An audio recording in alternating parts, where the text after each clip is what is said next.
It's just the way he looks at me, the gentle love in his face. Finally, you've come along. The way I feel about you can't be wrong.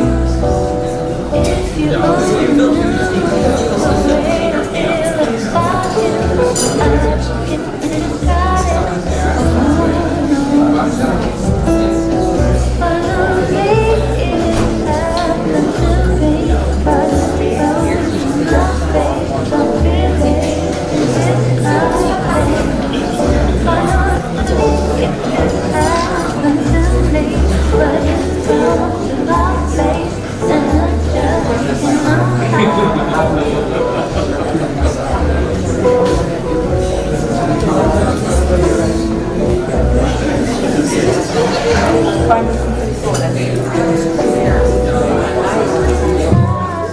Goeienaand iedereen. We wachten nog even 2 minuutjes en ik zie nog mensen binnenkomen.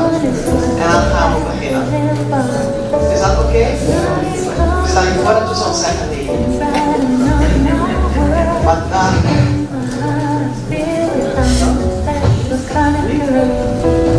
How you doing? Ja, dit is Sasha.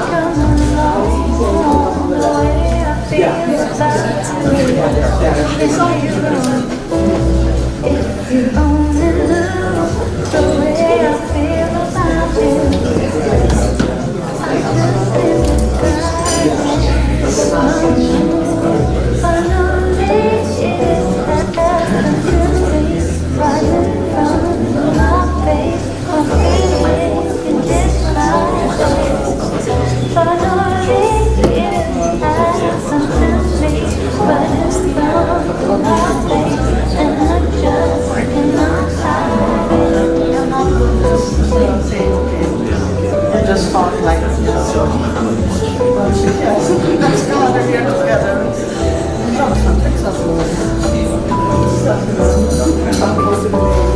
Okay.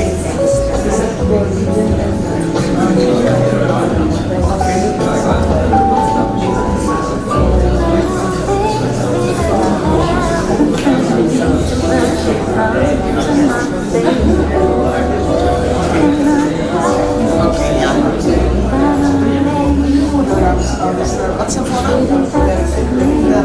You know the case about, you know, I don't know, I don't think all three know each other, but I don't know if to say yes or no.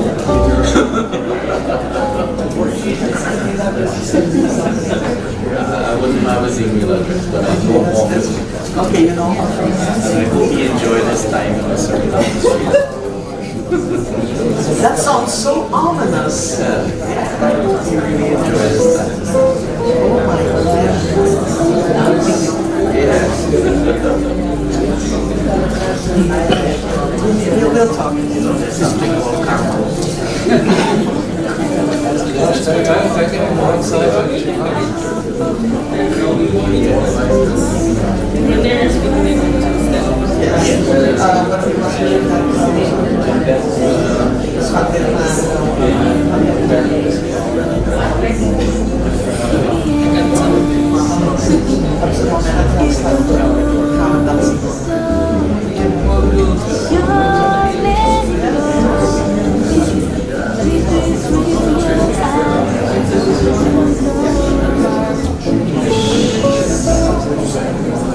Goedenavond, dames en heren. Good evening. I'll turn over to English because there are two people here, or three people here who speak English, and that's why we're going to speak English. No, that's not true. There's some other in the room. Good evening, everyone. Welcome to this discussion, this public discussion, presentations and discussion. My name is Shara Ganga, I'm the Director of Production. Remember when we used to have money? It's like 12 years ago. It seems like, ancient times. It's like when the dinosaurs roamed the earth, those 12 years. I wanted to say the dinosaurs are distant cousins of iguanas because our colleague Jerome and Zach came from England. They came to Suriname, and the first day they were very impressed by the iguanas. So then we had to teach them about three chickens. And this morning I realized we didn't tell you about the water chicken, which is caiman, crocodile, caiman, and everything in curry. So how quickly, 10 years ago, how quickly we have again become used to being a heavily indebted country. If you borrow money, one day you will have to pay it back. And we were and simply are not able to do that as planned. Suriname is therefore, or has therefore again been negotiating for some time to restructure its debt burden. How should we look at those negotiations in the global context? What are the gaps in the global financial architecture that complicate the efforts of countries like Suriname to restructure their unsustainable debt? These are some of the questions we pose to our guests tonight, because what we really wanted to do is to take the discussion wider than Suriname, to place Suriname in a global context, to have a better understanding of what we're up against. Right? I hope that's why you're here as well. I want to give special thanks to our partners, CPDC, Debt Justice UK, and the PAS, who made Joala's and Jerome's visit to Suriname possible. This discussion is also part of the debt, climate crisis, and extractivism in the Amazon, which is a project that Proyecta partners in with Latin Debt. So it's really, you should look at it as a wide, this discussion from 3 continents actually, to 3 continents and a lot of countries. Tonight we have 2 speakers, and then they will be followed by reactions, and then we'll open the floor to the discussion. Some house rules. If you feel an urgent need to talk on your phone, please take it outside. Do not think I will not hear it. I will. When we go to the questions and answers, please be brief. There is paper available, there's paper, pens. Please write down your thoughts. Do not think you will be able to be very fluent. En hoe zeg je dat, Annette? Kort, succinct? Yeah, succinct. Do not count on your own capacity to do that. Write it down. Okay, you'll have 2 speakers today. We'll start with Jwala Harambaran from CPDC, who's been telling me just now about his whole history with Suriname. Every time I meet him, he surprises me by saying, oh yeah, Did I ever tell you I was there when Suriname, what was the latest, was negotiating the treaty money, the Dutch treaty money? Like, why, I've known you now for 3 years, why didn't I know that? So every time you meet him, there's another little part of his history with Suriname that we get to know. So Dwala is no stranger to Suriname. He has over 25 years of professional experience in international finance and sustainable development, which he gained especially as governor of the Central Bank of Trinidad and Tobago, and as an advisor to the executive director, the Brazil constituency, on the IMF's executive board. He focuses on issues related to monetary policy, sovereign debt, climate finance, and a whole lot of other things, and the global financial architecture, which is the main issue today. And he's very well known in the power network corridors of international financing institutes like the IMF, the World Bank, and other multilateral institutions and international bodies. He will speak tonight about Suriname's sovereign debt management. Is it too little, too late? Joanna, please take the mic.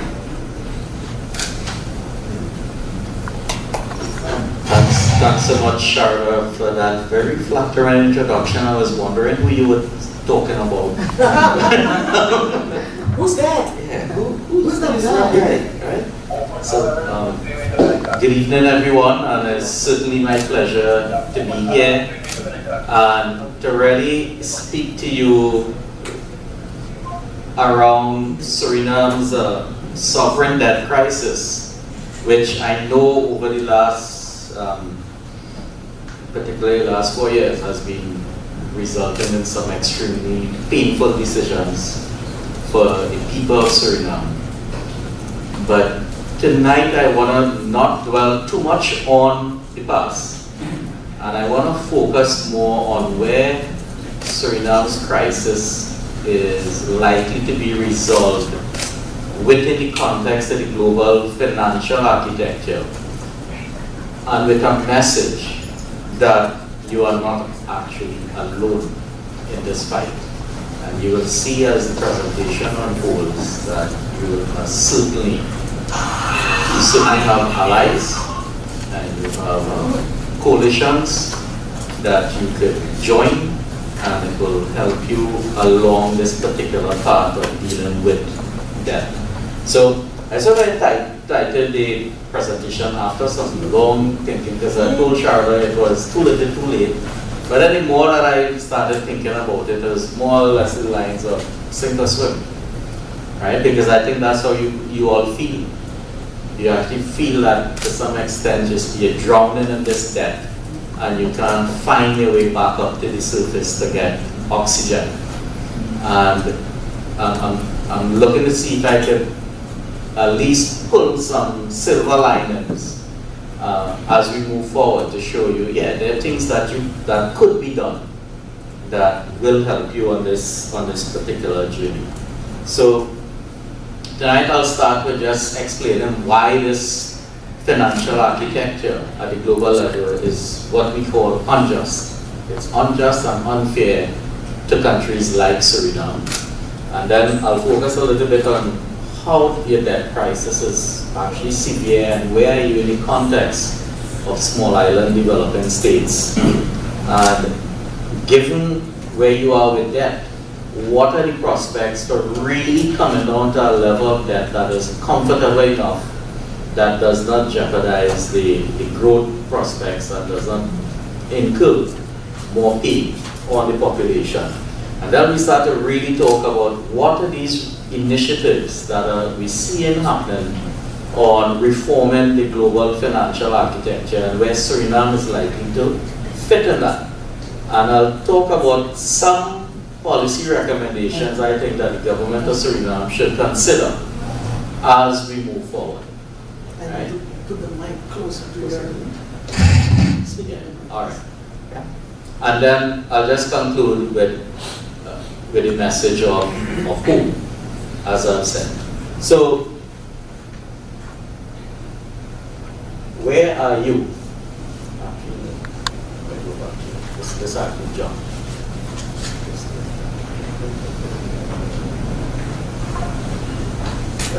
So let's start with this, where your crisis actually reflects what we call a failure of the global financial architecture. As many of you know, in November 2020, Suriname announced a debt default. And in doing that, it joined a number of middle-income countries like Sri Lanka and Pakistan that have also announced debt defaults. But Suriname's debt journey was one where it took more than 3 years to come to land on some point where there would be agreement with the various creditors.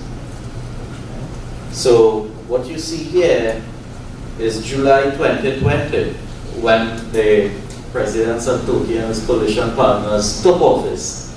They inherited an economic and financial crisis. And I think that's something we have to acknowledge. It was a very deep and severe economic and financial crisis where the economy was battling with and grappling with a number of shocks, including in 2020, if you remember, the unprecedented economic shock of COVID-19. And as they came into office and they realized that given the amount of debt service that was required, the revenues were just not there to meet that debt service. And a decision was taken in November to default on debt. And that's not a simple and easy decision for any government to take. Deciding to default on debt really in the way how the international financial system is structured immediately makes you a pariah. Right? The lenders, the multilateral financial institutions, right, other investors start to look at you in a different light, because it means they're not too sure that you really have the ability, right, to carry through on what you have promised, including paying your debt. And by December 2021, a decision was taken to enter into an IMF 3-year program, simply because the way how the international financial system is structured again, it is extremely difficult for any country to start to restructure its debt without an IMF program. What the IMF program does, in a way, is give some level of comfort to the creditors and other lenders that this country is willing to put its economic house in order. Right? But we know that with that program comes some stringent measures that eventually result in austerity and significant pain and suffering for many parts of the population. But that is a standard inside fund programs, because they really focus on the fiscal side. And I think yesterday, as we said, IMF is really, it's mostly fiscal. That's what it means, that you've got to bring your fiscal house back in order to where your revenues are enough to sustain your expenditure. And that means a number of significant cuts will take place. Right? And then this just simply shows you some timelines. By June 2022, Suriname reached agreement with its Paris Club creditors.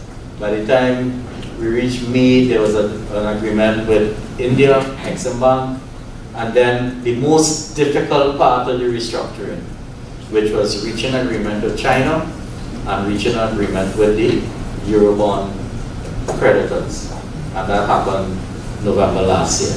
So basically, from the time of default to the time of reaching final agreement with the last set of creditors, we were looking at a 3-year period. And right now, we're still attempting to ink out that deal, right? Given that there's agreement to the principle. So we're kind of now into almost 3.5 years. Right? And that has been a really long time. And what it says is that it starts to reflect the injustices that you see in the system, because one, Suriname is a middle-income country, and as defined by the World Bank, right? And that definition is based on Suriname's per capita income. And as a middle-income country, it means you are not eligible to receive grants or low-cost concessional funding. Right? So that is off the card. So even while you were restructuring and you needed a fresh infusion of money, the way how the system is set up, it says, hey, you're middle income, you're not going to get the funding that you actually need right now. The type of funding or the amount that you need right now. And around the time of COVID, the G20 group decided to establish what was called a common framework and to bring in a number of heavily indebted countries and see how they could restructure debt and give them some short-term debt relief. The G20 framework was only applicable to low-income countries. So middle-income countries like Suriname were excluded. So I always say it couldn't be common, right? Because you already start excluding persons from the club. And therefore, Suriname is what I say is a country caught, a middle-income country caught in a debt trap. Right?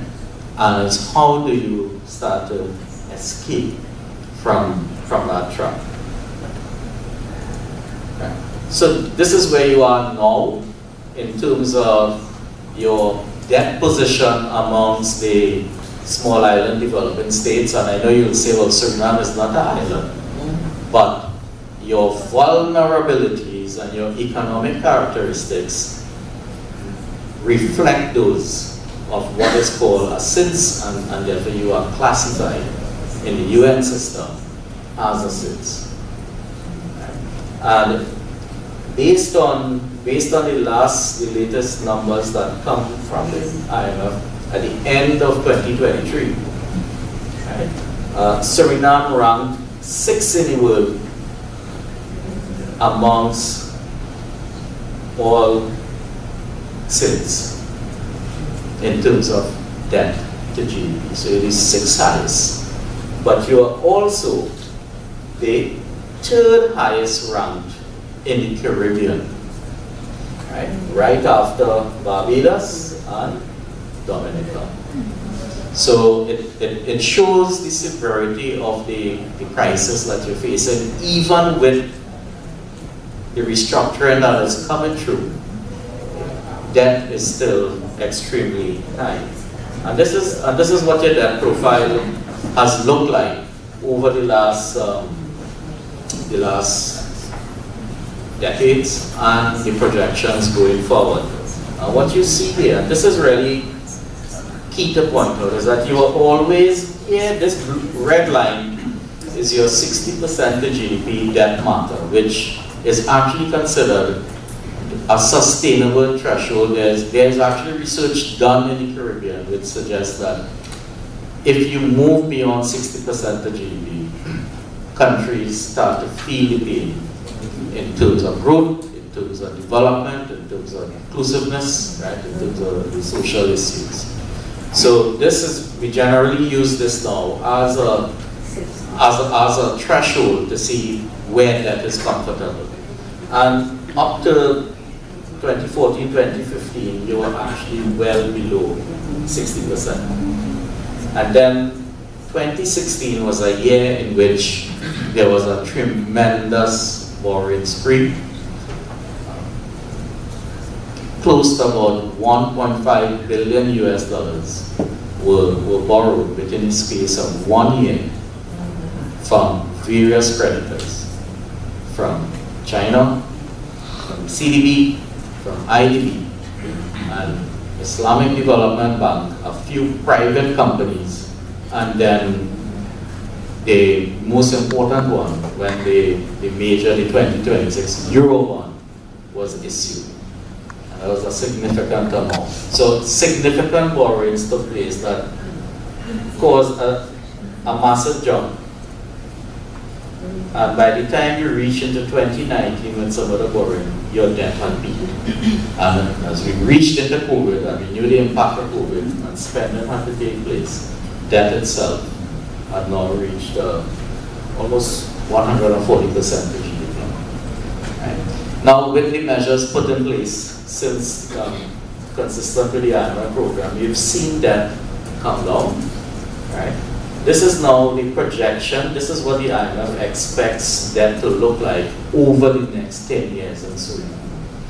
And if we take this at face value, it suggests that over the next 10 years, we're likely to come back to 60%, which doesn't suggest that that's comfortable. But I think that is, we got to treat that with a grain of salt. I think maybe a bigger jar of salt, yeah, right? Because it has been a very challenging social and political environment for Suriname. And what you have is a government that is attempting to balance stabilizing the economy, financing the development as needed, while trying to keep debt on a downward track. And that is a very difficult proposition when you start from such a high level. And we've seen where that has led to some unrest, particularly last year. And while we've seen the economic outcomes are improving, your numbers on economic growth, on inflation, on the buildup of the international reserves suggest that you've sort of turned a corner and there is some level of improvement. But the road ahead is a very difficult and rocky one still, because as we all know, come 2025, next year, you have elections. Really? Right. Well, we would hope so. Elections have carded, right, for next year. And therefore, that sort of puts a line in the sand in terms of, depending on the outcome, whether you see continuity of the current policy mix or you see some shift in policy. So that is sort of in the cards for a while. And while all this is happening, the international community has stayed clear of Suriname. There's been no intervention to say, here's how we can help you in this difficult journey. And this is where things start to change. Because given those sort of conditions that Suriname has faced, and the battle that you've been fighting, you're not the only country. Right now we have close to, and Jerome will actually give you that full number, where we have more than 50 emerging markets and developing countries that are headed into major debt distress, similar to Suriname. And we're trying to find ways to support them. There are 3 major initiatives on the table right now that Suriname needs to seriously consider. The first one is coming from Prime Minister Mia Motley. I think you have all heard Prime Minister Motley champion what is called the Bridgetown Initiative. Right? And the Bridgetown Initiative is simply an attempt to change the rules of the game. It's simply an attempt to unlock significant financing, both climate financing and development financing, to middle-income and low-income countries. And it started as Bridgetown Initiative 2 years ago. It has now evolved to Bridgetown 3.0. A draft was actually released 2 weeks ago with a call for comments. And as we move into Summit of the Future at the UN in September, Prime Minister Motley will unveil what is now considered Bridgetown 3.0. So we have one major initiative that has originated in the Caribbean, has originated in the Caribbean and is being championed by a Caribbean head of state. So that's the first one. The second one is what we call the vulnerable group of 20, the V20. And the V20 started off in 2015 with 20 economies. Today, the V20 comprises 68 economies with about 1.7 billion persons and a combined GDP of close to $4 trillion US. So this is a significant new force that has come to the fore over the last 10 years. Right? And in particular, a lot of the progress made by the V20 group, which represents developing countries that are mainly climate affected, has been done by Kenya, has been led by Kenya. And Kenya has now relinquished leadership, or passed over leadership of the V20 to guess who? Anybody guess who get up with the coupon? Mia Motley. So the leadership of the V20 will pass over in the next 2 weeks to Prime Minister Mia Motley. So we now have one head of state, right, pushing ahead on two major global reform initiatives. Bridgetown and what is called the Accra to Marrakesh agenda, which is the initiative that comes out from the V20. And 2 weeks ago, SIDS gathered in Antigua for the 4th International Conference on SIDS, what we call SIDS 4, with the tag of Charting a Resilient Prosperity for SIDS. And at that meeting, they adopted by India, finally, that the IMF would now give, they would do two things. Well, first, the G20 would accept the African Union as a new member of the G20. So it's now officially the G21. And it was agreed that the IMF would create a new seat for the African group and create a new chair for the African group, because those are the most affected countries in the world. So at least they now get a greater say and a greater voice. So that part of that push and advocacy is starting to yield some results.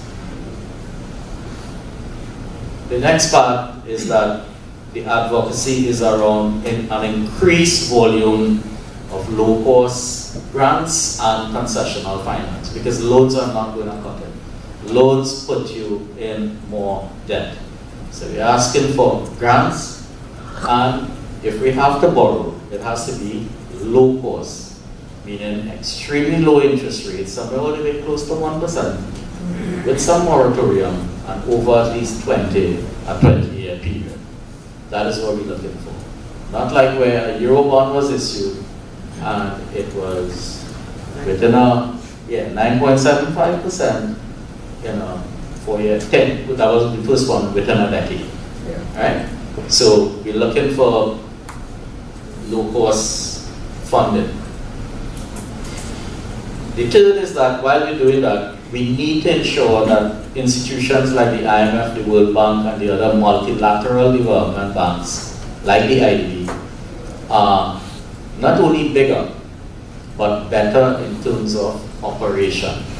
Because it doesn't make sense to say, I just need money from you, but I need for you to function more efficiently in how you interact with me. So if I if I come to you at a time of crisis and I'm asking for funding, you're able to kick in emergency lending really quickly.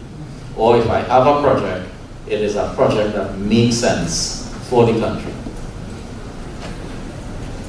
The other fourth ask is around what we call improved risk assessments, including reform the credit rating agencies, and we know the role that they played in the debt default, and the fact that immediately once you default, right, you go down to selective grade.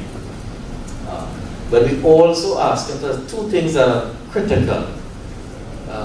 One is that the IMF and the World Bank reform the way how they carry about their debt sustainability analysis. Because those debt sustainability analysis effectively decide how much funding you could actually get. But they don't consider the fact that these countries are subject to shocks over time. And it's not only one shock a year, sometimes it's 2 to 3 shocks within a period, or there are just multiple shocks happening in a short space of time. So we say you need to reform the way how you do that debt sustainability analysis to take that into account.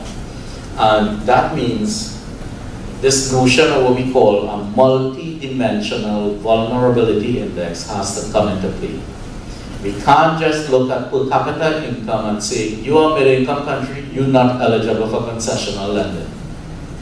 If I look at your vulnerabilities and I assess them, then part of the lending could eventually become concessional because you're considered to be highly vulnerable, just like a low-income country. Right? So that's a key ask, and we're not asking the World Bank to do away with the per capita income. What we're saying is add the vulnerability criteria as part of your consideration. And then finally, again, the fifth part is on what we call the debt governance reforms. And this is advocating for changes such as what we call debt pause clauses into lending contracts. A debt pause clause is essentially a clause that says, look, if an event hits a country, it can now temporarily suspend the debt payment for a defined period of time. As it stands now, most countries don't have debt pause clauses in their lending contracts. So when something happens, right, and the debt service comes due, it comes due. Right? With the debt pause clause, you now can hold off on that, deal with your shock, and then come back after a period of time to pay your debt service. Right? The World Bank has now agreed to include debt pause clauses in not only all lending going forward, but all lending that is available. And that's a major win that came from the Bridgetown initiative. Right. The other one is what's been discussed now for some time. Countries to start to look at the possibility of debt swaps, where you actually have debt that is owed, but you have, for example, a climate change project that needs to be funded. How could the creditor swap that debt out for financing these projects? And we've had examples of them in the region. I think the one that most people seem to know is what happened with Belize when they did the debt swap on marine conservation. But Barbados has also done one. We've seen one in Ecuador. So the debt swaps are starting to happen, but they need to be tailored in a specific way so that you get the kind of impact that you're looking for. Right? So what you see is several asks coming out from Bridgetown 3.0, Accra to Marrakesh, and others that all relate to issues facing Suriname. And therefore, if we had to suggest what are some things that Suriname should consider, I would put these in. One, include debt pause clauses in all loan contracts going forward. Right? That way you have the ability to have some liquidity if a shock hits you. And now, the debt pause clause is just one thing. One of the other things that we've been advocating on is parametric insurance. Right? Parametric insurance, it simply means, well, rather than saying the shock hits you, you'll be deferring payment, insure it. insure that part of that service. So if something happens, the insurance kicks in, right? One of the things I've said is, well, I've noticed that Suriname is not a member of CRIF, the Caribbean Catastrophe Regional Insurance Fund. And CRIF actually provides funding, insurance protection for flooding, which is your major risk. Right? So rather than, if you take out that insurance, then at least you get some money coming back, right? If a flooding event hits you, and it doesn't have to come from the budget. Another one, look at a debt swap dealing with the Amazon forest conservation, right? But the most important parts are after this. I would suggest you endorse the Bridgetown Initiative. 2, join the V20 group, because then you belong to a larger group with a larger voice advocating on issues that are relevant to you.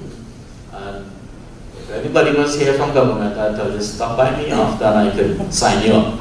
Right? And then join the new SIDS, Debt Sustainability Support Initiative, that has come out from others. This is an entire initiative that says for countries looking to restructure, for countries that need advice on debt, we will provide legal services, we will provide advisory services, we will provide technical capacity. Right? So, this is something else that I think the government should pay attention to. And finally, you are not alone. There is a massive momentum building as we speak amongst civil society, the United Nations, the Catholic Church, think tanks, thought leaders, all moving towards creating Jubilee 2030. And for those of you who might remember Jubilee 2000, it was the most successful debt campaign in history that saw the cancellation of almost $90 billion in debt. Jerome, of course, is a preacher and a child of Jubilee 2000, so he can talk to you about it. But this is what civil society is now pushing towards for 2030, and where Suriname could become part of that movement, where debt could eventually be, some debt could eventually be cancelled and counterpoint of sustainability. So, as I close, the message is one of hope. Join, collaborate, endorse, become part of these global initiatives, and the journey ahead, the debt journey ahead, is likely to be a little more comfortable. Thank you.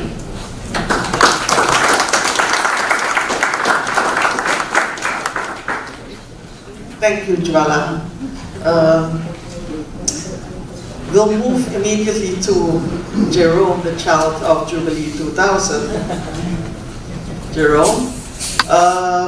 We'll talk about the global debt crisis, building on Jwala's presentation, talking about the failing international response. Jerome works at Debt Justice UK. It used to be Jubilee.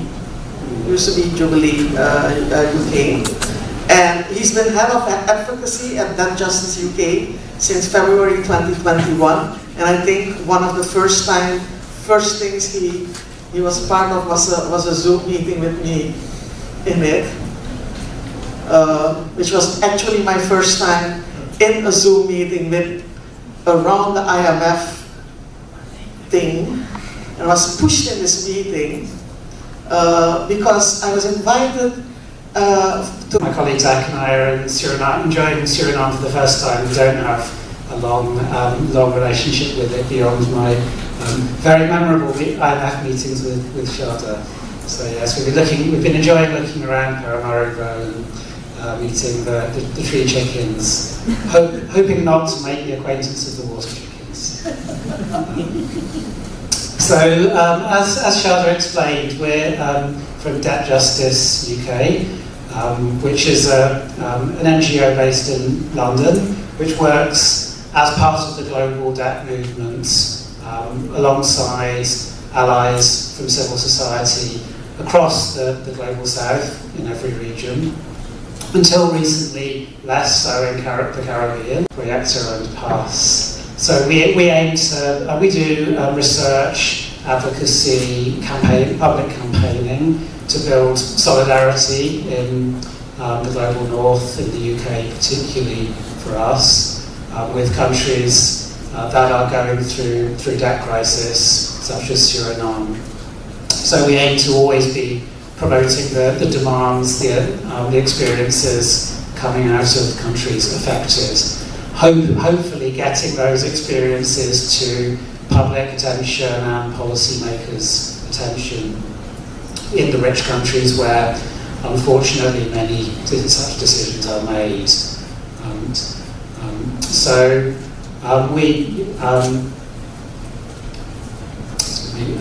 We work with the global movement around these campaigns, such as the upcoming Jubilee campaign, to build pressure.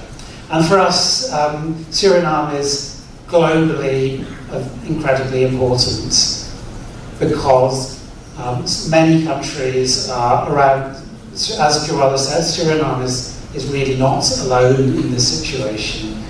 Many countries are in similar situations.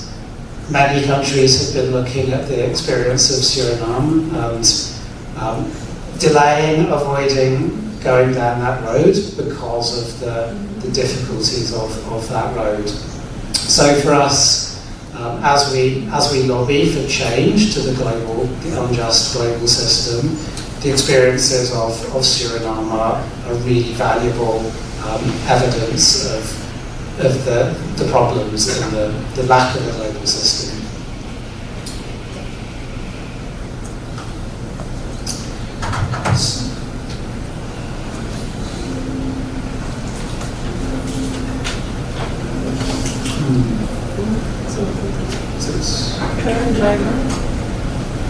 I think Australian. Yes. I've got it wrong way up. I'm going backwards. Oh, you're going like it's straight. Okay, got it. So the first point, really, to emphasise the point that Joella has made, the debt crisis is global. This is not a uniquely Surinamese issue. 54 countries around the world are in debt crisis as we speak, and the majority of, many of them disproportionately are SIDS, are countries on the front line of the climate emergency, facing droughts, flooding as Suriname, forced to pay for the damage, prepare for the next emergencies of a climate crisis that they did not cause. The global response is failing. I'll go on to talk about it. That's my second real point. It's been recognised, the debt crisis has been recognised, the response has been designed, it's not working. We need more solutions. We need to strengthen the global financial architecture that is not designed for the complexity of this debt crisis and is geared towards the interest of powerful creditors rather than countries in crisis. And is simply failing to achieve the necessary burden sharing between very complex and diverse groups of creditors that can enable countries to restructure their debts in a quick and fair way.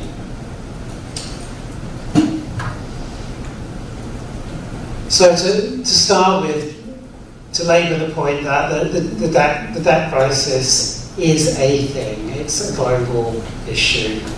So we focus on external debts. So the payments being made by low and middle income countries have increased by 150% since 2011. That's a dramatic increase. It means that their governments are spending more of their revenue on paying creditors than at any point since 1998. Now, 1998 was the peak of the last debt crisis, so we are back where we were then. They're going to be at least 16.3% of government revenue last year, so that's again a dramatic increase. You can see from that chart the debt the debt crisis in 1998, which was addressed. My organisation, as Joella said, along with the global movement, emerged out of the Jubilee 2000 campaign for debt cancellation in the last crisis. We achieved some debt cancellation, but we didn't achieve structural changes to the global finance system that would avoid the next debt crisis. So for these structural reasons, which I'll go on to, we've gone round the cycle and we're back in another debt crisis. And there's still a lack of global political will to address it. Still going backwards. So what's different about this debt crisis is that the creditors are now dominant. The makeup of creditors is much more complex, and private creditors are the dominant group in a way that they weren't in 2000. So 46% of debts of low and middle income countries are owed to private creditors, so banks and bondholders essentially, and only 12% are China. Despite there's a lot of discourse around the China debt trap in Chinese lending, which has grown and does make it much more complex, because in the past government lenders were exclusively the so-called Paris Club, the Western governments who coordinate amongst themselves. So China's presence disrupts that, definitely. But China, if you look at the numbers, China is not the major debt creditor here. It's Western banks and bondholders.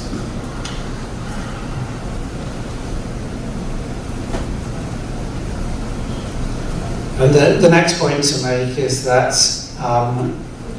debt has real, I don't need to tell this room, but debt has real world consequences for people and communities in terms of, you can directly correlate public spending with debt. The slightly complicated chart is some research we did that showed that the countries with high debt levels in the pandemic period saw public spending fall by 3% against an increase of 14% of countries with low debt levels. So at a time when there's this global need in the pandemic for increased investment, rich countries were printing money to vastly increase healthcare, public protection spending. Countries in debt were cutting spending. So that's, the human impact of that is obviously going to be severe.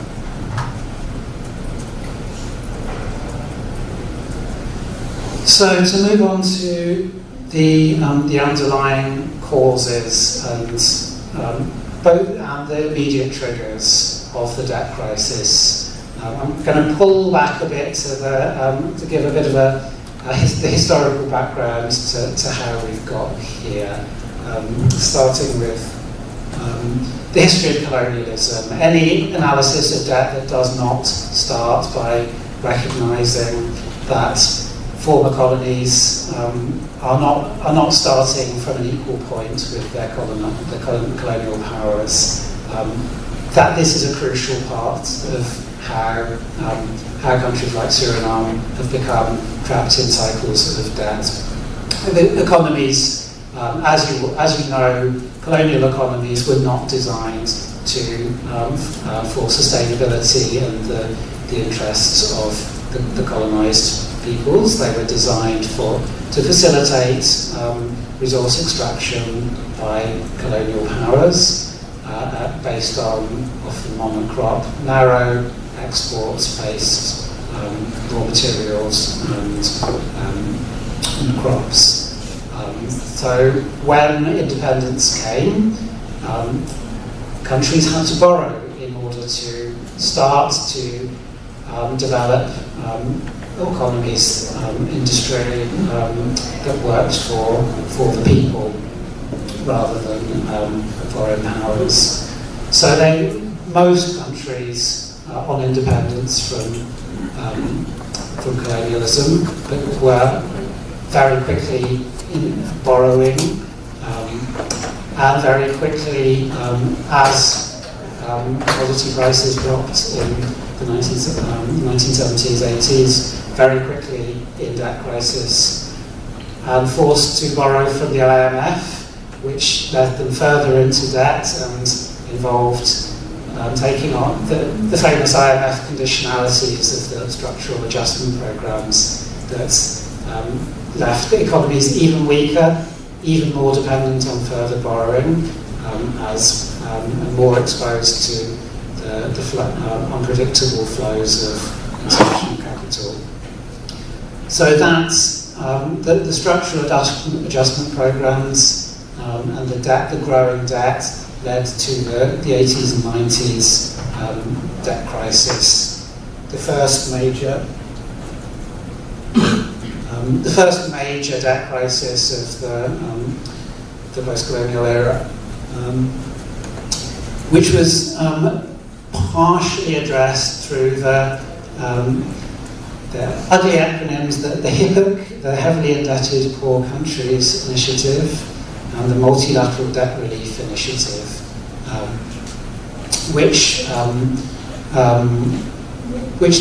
led to the cancellation of large amounts of debt of low-income countries. So they had very little benefit in the Caribbean.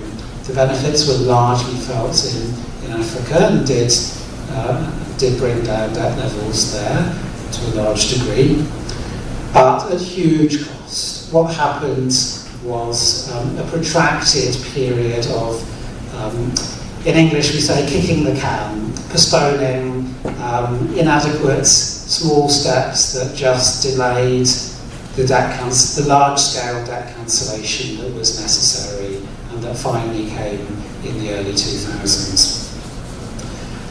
What happened there was wasn't just a lost 2 decades of development, which is bad enough.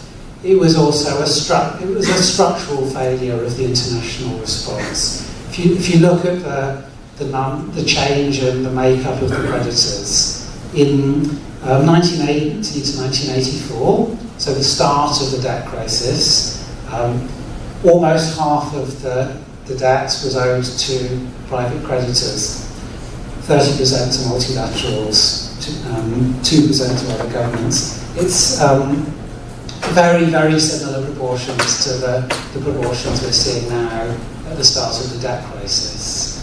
What happened over the subsequent 20 years was lending by the IMF and multilateral institutions to enable the high interest private lenders to be paid off, debts to be transferred to multilateral institution, the public purse, effectively, the international taxpayer, and then the international taxpayer to eventually take the hit on debt cancellation, while the private lenders, by the time of debt cancellation, they only amounted to 10% of the debt because they'd stopped lending, they were being paid off. So it was a massive global institutional bailout of irresponsible private lenders who made big profits and got out in time. And this is the mistake that we're repeating, as I will explain. So, as I say, if you look at the charts, you can see the blue line of private creditors. Their proportion of lending drops with the debt from a very high level, drops through the last debt crisis, and then it increases again as we get to the 2010s after the debts have been cancelled. A period after the 2008 financial crisis of cheap credits. There were very low interest rates in the global north, speculative lenders wanting 8-10%. They couldn't get that in lending in the US, in the UK. They were getting 1% if they were lucky. That's why there was such interest in lending to Suriname for 9-10% in 2016, because those rates were not available elsewhere in less risky places. So you can see the blue line of private credit going dramatically up as we get to the 2010s and as we hit the new debt crisis. And as we hit the immediate triggers, having that took the structural cycle of debt crisis went into overdrive because obviously the bad things happened. We had the pandemic, we had the Russian invasion of Ukraine, conflict leading to increased costs of food and fuel, rising interest rates. Suddenly it became much more expensive for countries to service their debts, at the same time as they were having to spend far more on imports of food and fuel and having to spend more on healthcare, social protection. So it was a multiple perfect storm of factors. Alongside the ongoing impact of the climate crisis, which generates ongoing damage, loss and damage in the countries like Suriname have done least to cause it.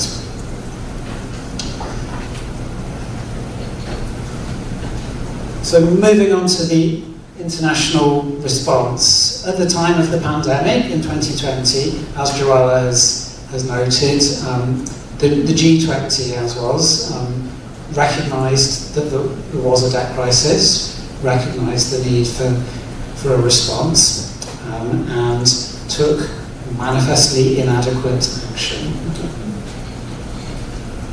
They developed two initiatives that excluded the majority of the most indebted countries, which were also the most climate vulnerable countries, that is, middle-income countries like Suriname, like most of the Caribbean. And these decisions were made by the G20, which is not a democratic body.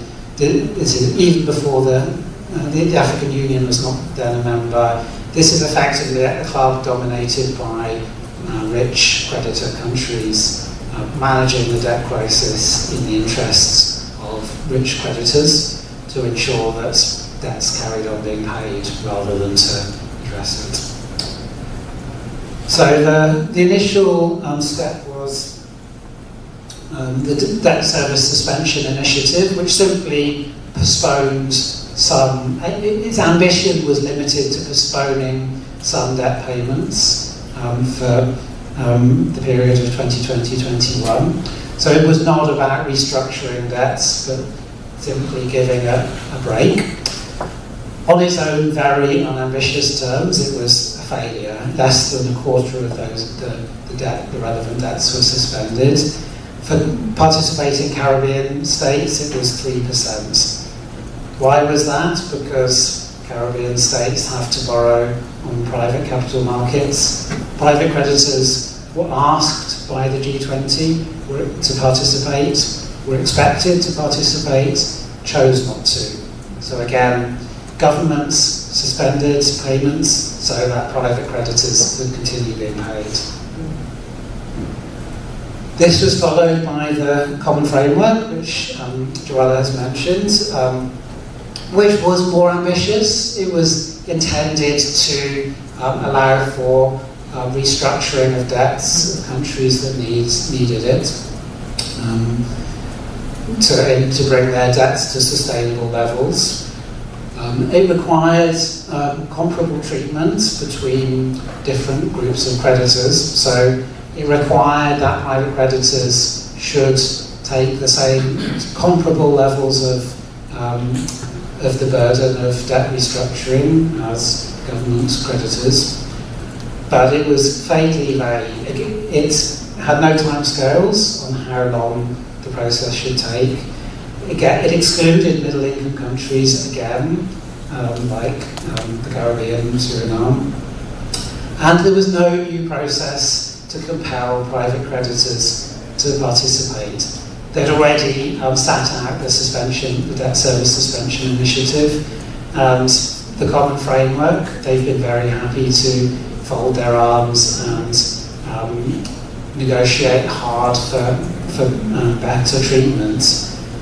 Only 4 countries have applied, partly because the results have been so disappointing. Only Zambia is just now, after more than 3 years, finalising its restructuring. It's a dismal outcome. Countries are simply carrying on making the payments, delaying the process.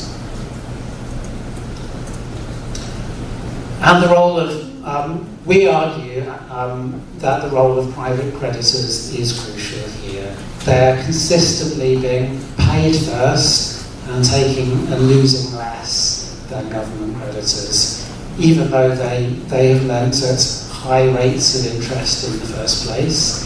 They gambled. Anyone lending to Suriname in 2016 had abundant reason to think that those 9-10% interest rates reflected a risky bet. They gambled, and they lost because we had the pandemic, we had all of the instability, the shocks that have since happened, and Suriname defaulted. Though the risk of Suriname defaulting was actually increased by those high interest rates that made it more difficult for the country to keep paying, when it's paying many times more interest than rich countries. Yet when the gamble failed, when the private creditors faced a default, they avoided taking losses. And in fact, in many cases, where they've bought the debt at 20 cents in the dollar on the secondary debt markets, they can make massive profits as in the case of Suriname, they're largely paid in full. And they have a very strong negotiating position because countries in default are under massive pressure to restructure their debts, to attract new foreign investment, to move on from default. So private lenders can fold their arms and wait for governments to back down.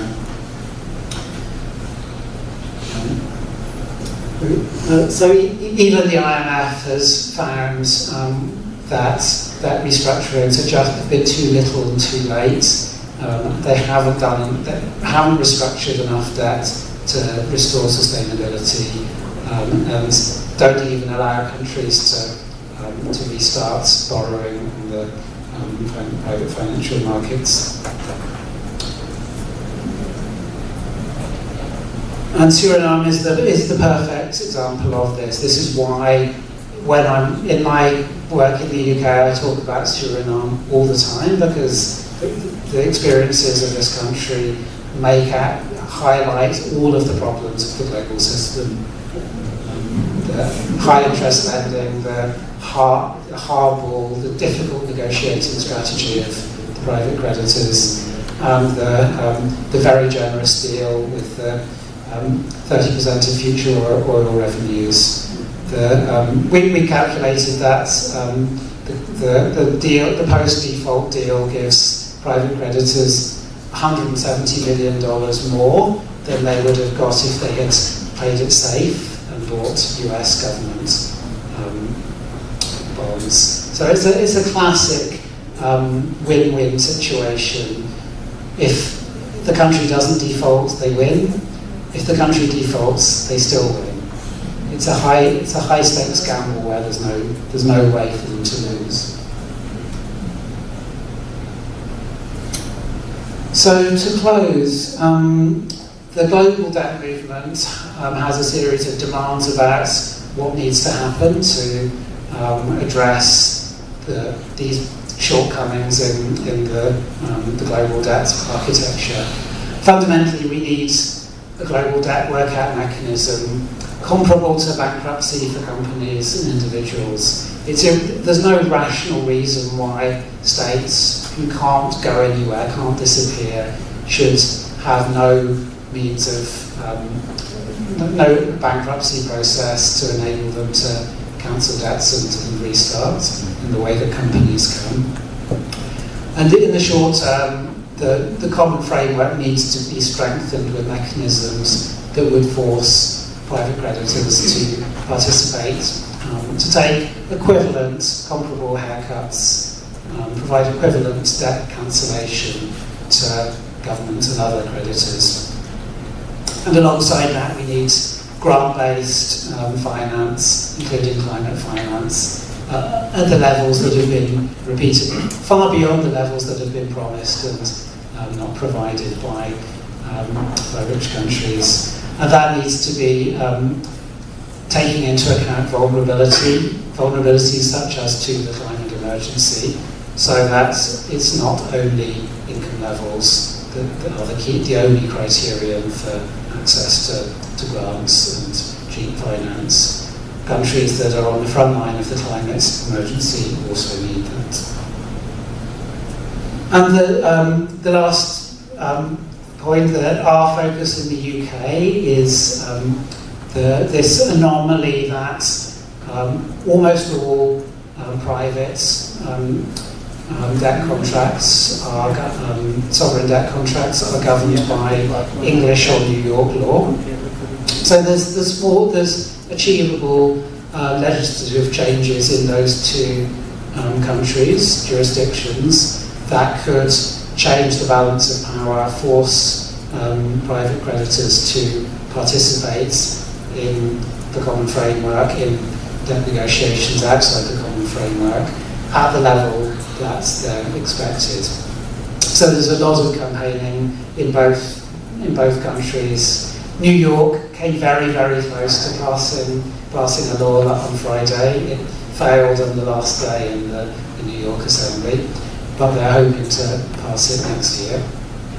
We have a new government, almost certainly. Haven't yet. Not yet. We're counting our chickens. We're very confident we have a new government in the UK on the 4th of July, which is saying that Labour will prioritise the debt crisis. So we're hoping that the UK might play a more constructive role in taking responsibility for the legal framework in the UK.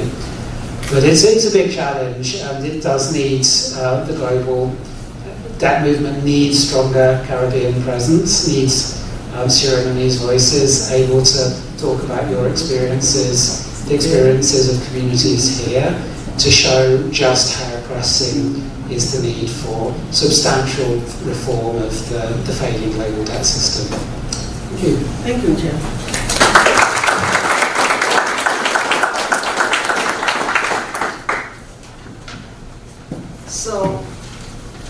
So thank you, Jerome. I want to invite Satya and then Harry Dorini, and I'll give you each 5 minutes to give a quick reaction to what Jwala and Jerome presented. So Satya, who doesn't know Satya? So Satya, just quickly, she worked in Satya Jabbar worked in various positions related to banking, finance and credit. She did research for the UNDP regarding the effects of financial stress on social services and groups. That's very sharp. And then she will immediately be followed by Hari Dorini, who's the Director of Monetary Affairs and Economic Affairs at the Central Bank of Suriname. 5 minutes. You guys think?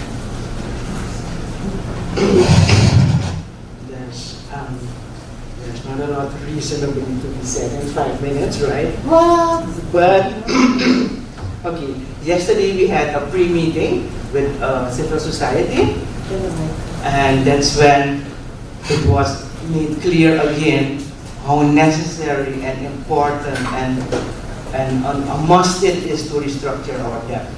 Because the effects, we all know them, we see them in the newspaper. The effects on civil society organizations and the interior and the Marawena and so on, they are bad because, why? Because the government needs to, not only Suriname government, but also the other sub-Sahara African countries, they need to make a choice between paying debt, paying interest rates. If you cannot do the installments, and that goes to the detriment of investment and healthcare and school and so on. So we really need this restructuring, right? The second finding is that, I think Jawala was saying that, but in 2010, was the public debt, which is the overhead on developing countries, 16% of all the public debt in the world. This is recorded by United Trade and Development. For previously was UNCTAD. Just in 2010, developing countries, and in foreign in public debt, 16%. In 2023, so last year, the share of public debt in international public debt was 30%. So something is not going wrong, not going right. Something is going definitely wrong with all this public lending everywhere, right? Because if you do a loan, you are supposed to be improving your living conditions, your developing in spanning and so on. But that is definitely not happening, so we should be looking very much into this. In these initiatives that were mentioned, we really have to go further with that. And the third observation is this: when countries have high debt like we, policymakers face a dilemma, and we are all the slack offers fund the dilemma.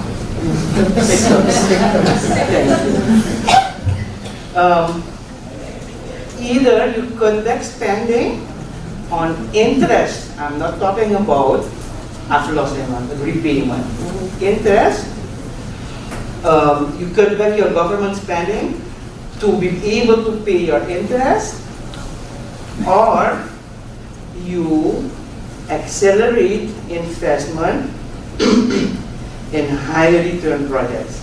Now, there are very few countries who have the financial, technical, and international experiences to do that. But if somebody is poor and has nothing, right, a land, a country, family, a region, and you're trying to cut back again on their income, they will never get out of it, right? So what is needed is that you need huge investments to get out of the vicious circle, right? But to do these huge investments, and India and China, the bigger countries are doing it,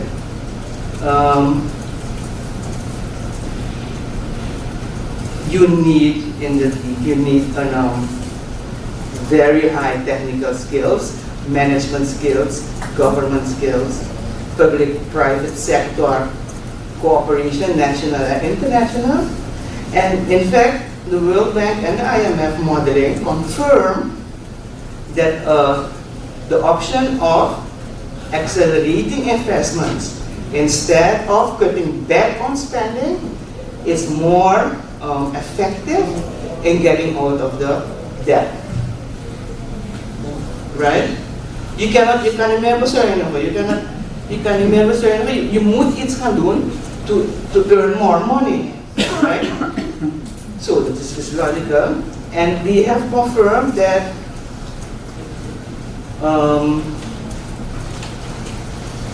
that option B, this invest in high return projects to grow out of the debt problems, World Bank and IMF modeling have confirmed this, that this model is beneficial to the borrower, to the population, and to the creditors. But again, this model needs to be monitored very closely. Technically high-skilled personnel only. So I don't know if you can do this.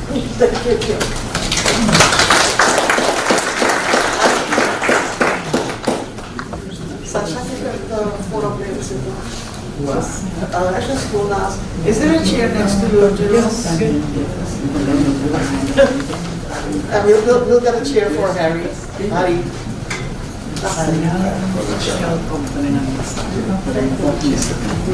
Good afternoon. Good evening, ladies and gentlemen. I'm Harry Dorini from the Central Bank. Well, I don't have much to add to this presentation, but just some remarks. First, the program we have right now with the IMF, the extended fund program that we signed with the IMF, is what we call the first generation reform. And I think that after this program, after the end of this program, in the first quarter of next year, that we need a second reform program, because this first reform program is the objective of this first generation program is for stabilization, is for fiscal, is to address fiscal and monetary issues. And then we need a second generation program to address the public sector reform, to have a growth program in place, and to make sure that we have a vibrant private sector. One question. Let me say that I endorse the two presentations. One of the presentation, one of the point during one of the presentation was whether we will have policy persistence or policy discontinuity post 2025. When I saw that point, I became a little bit nervous. Because policy discontinuity will be a nightmare. It will be a nightmare. And I think that the Surinamese population should be aware of this, that a policy discontinuation will become a nightmare.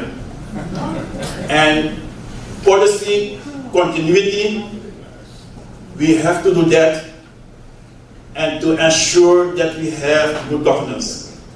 But because what we have up till now, let's put it this way, we just solved our third macroeconomic derailment, and it cost us a lot of how do you call it, the social cost is very high. And I don't think that we want to have a fourth derailment in the next 5 years. And I want to warn everybody here that although we are talking about gas and oil, revenues from gas and oil are no replacement for bad governance. So we have to make sure that it is no replacement for bad governance. We have to be aware of that. I think that it is based on the two presentations. It is always good to compare your economy, to have a benchmark of your economy against other economies in the Caribbean region. Suriname is part of the Caribbean market economy, and I think that it is beneficial for Suriname to benchmark its economy against the economic development of other Caribbean countries. And when we look at when we benchmark the Suriname's economy against the economy of some of the larger Caribbean countries like Guyana, Trinidad, Jamaica, Bahamas, and Barbados, we see that Suriname is on the right track to solve its debt problem in the near future.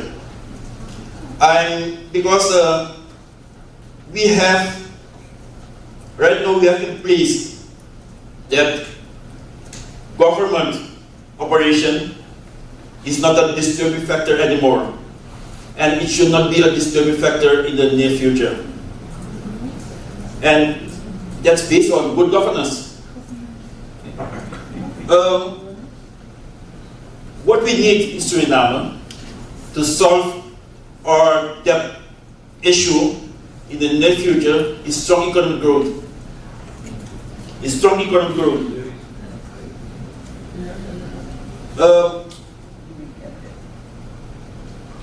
Strong economic growth is a precondition for solving the debt issue, because what happened in 2020, I think that all of you are aware of that, is that our economy declined with 60%.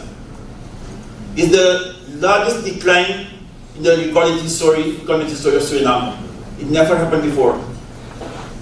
And in 2021, we have an additional decline of 2.7%. When you have decline of this magnitude, you are in problem. And we were in problem in 2020 because of the decline of our economy due to the COVID pandemic. And because besides economic growth, I think that we have to diversify our economy, because the Suriname's economy is too vulnerable for development in oil and gold prices. We have to make sure that we have a larger package of export commodities or export products to make sure that our economy will be more resilient to what is happening in international market. Yeah. And I think that what we also needed to came out of this crisis is to have high productivity in the private sector. The private sector of Suriname is very weak, and we have to make sure that in the near future we will have a stronger and more vibrant private sector. Well, I can keep talking like this, but I will end my observation. Thank you very much.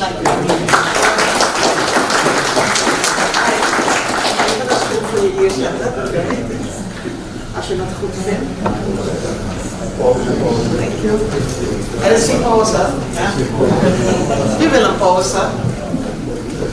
I'll just keep it here. And then my first question is, anybody, Joella or Jero, want to comment on them? You don't have to be nice. A quick reaction. Can we turn this off? The beamer? It doesn't shine like. Yeah. Joella or Jero? Yeah. Quick reaction to the people who reacted? Yeah.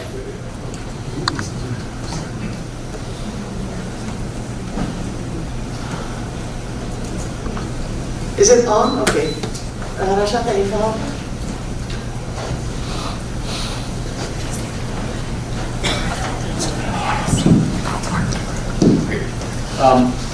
Yeah, just to add to what Harry said, I think most of what he said, I essentially agree with it. A major issue facing all the countries in the Caribbean is how do you grow out of debt? And what's the average cost of debt in Suriname? It's below 9%, so between a 5 to 9% range. right?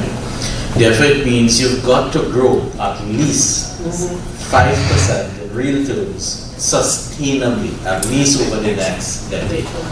And we know that is difficult, but it means start now. And I agree, you need to also diversify because it is an economy too dependent on now there will be two commodities.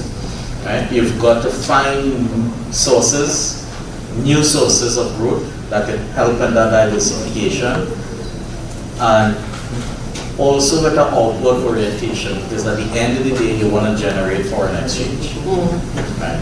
So those are the kind of things you look into: new sources of growth that generate foreign exchange, and trying to get a growth rate that is at least 5%.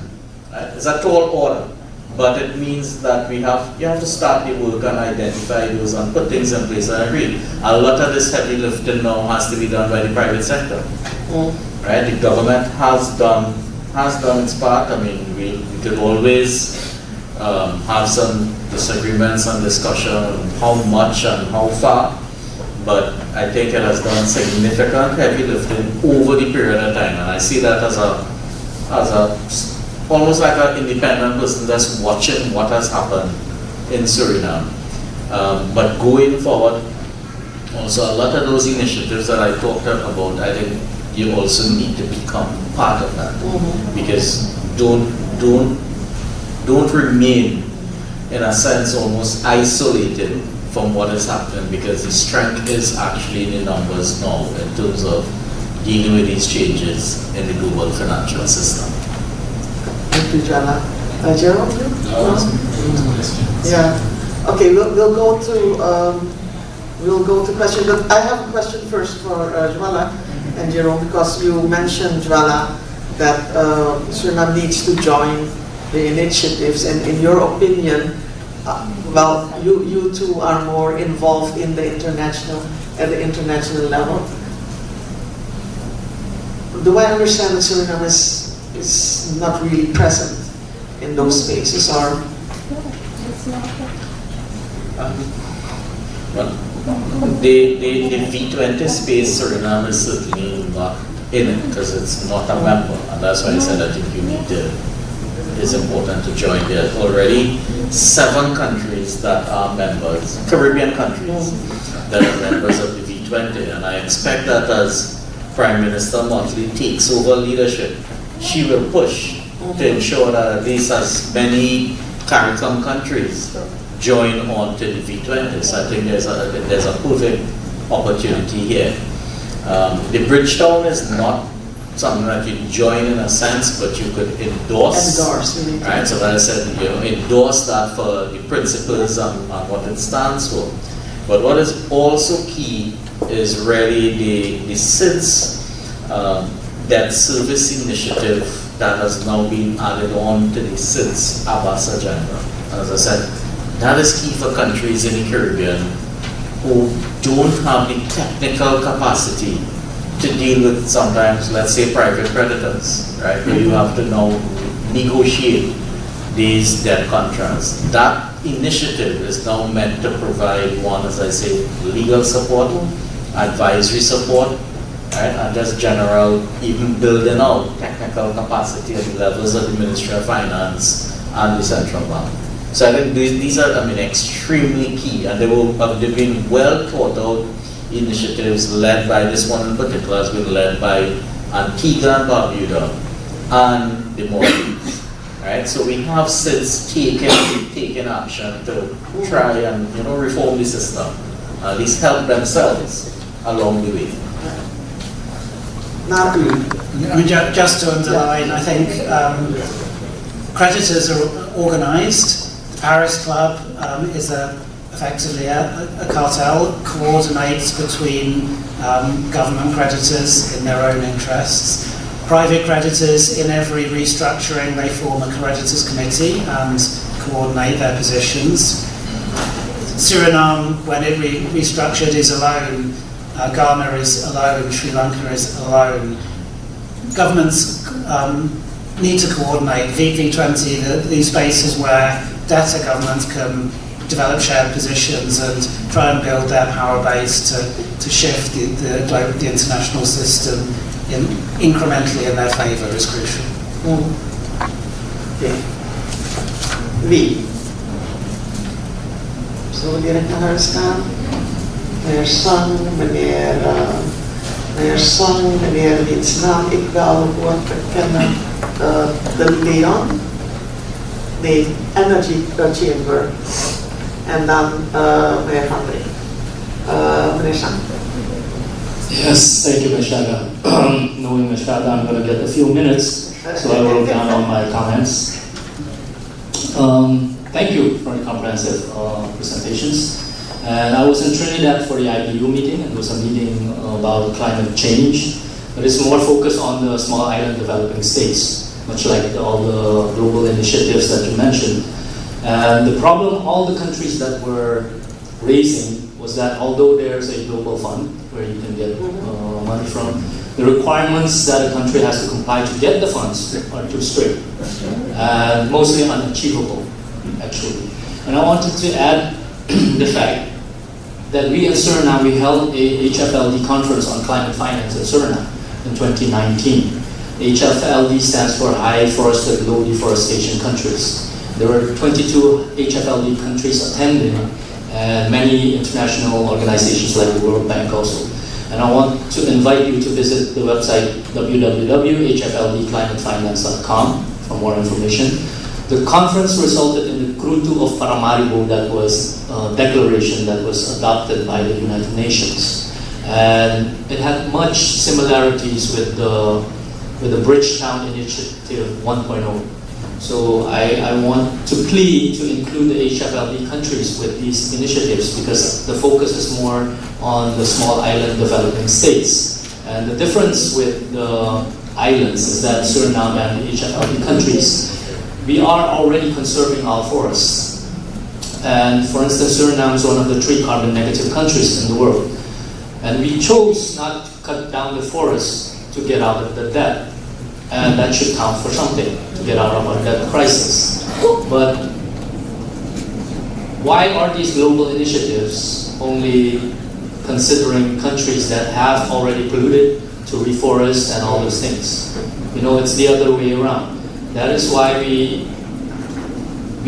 I want to plead that the global initiatives include the HFLD countries as well.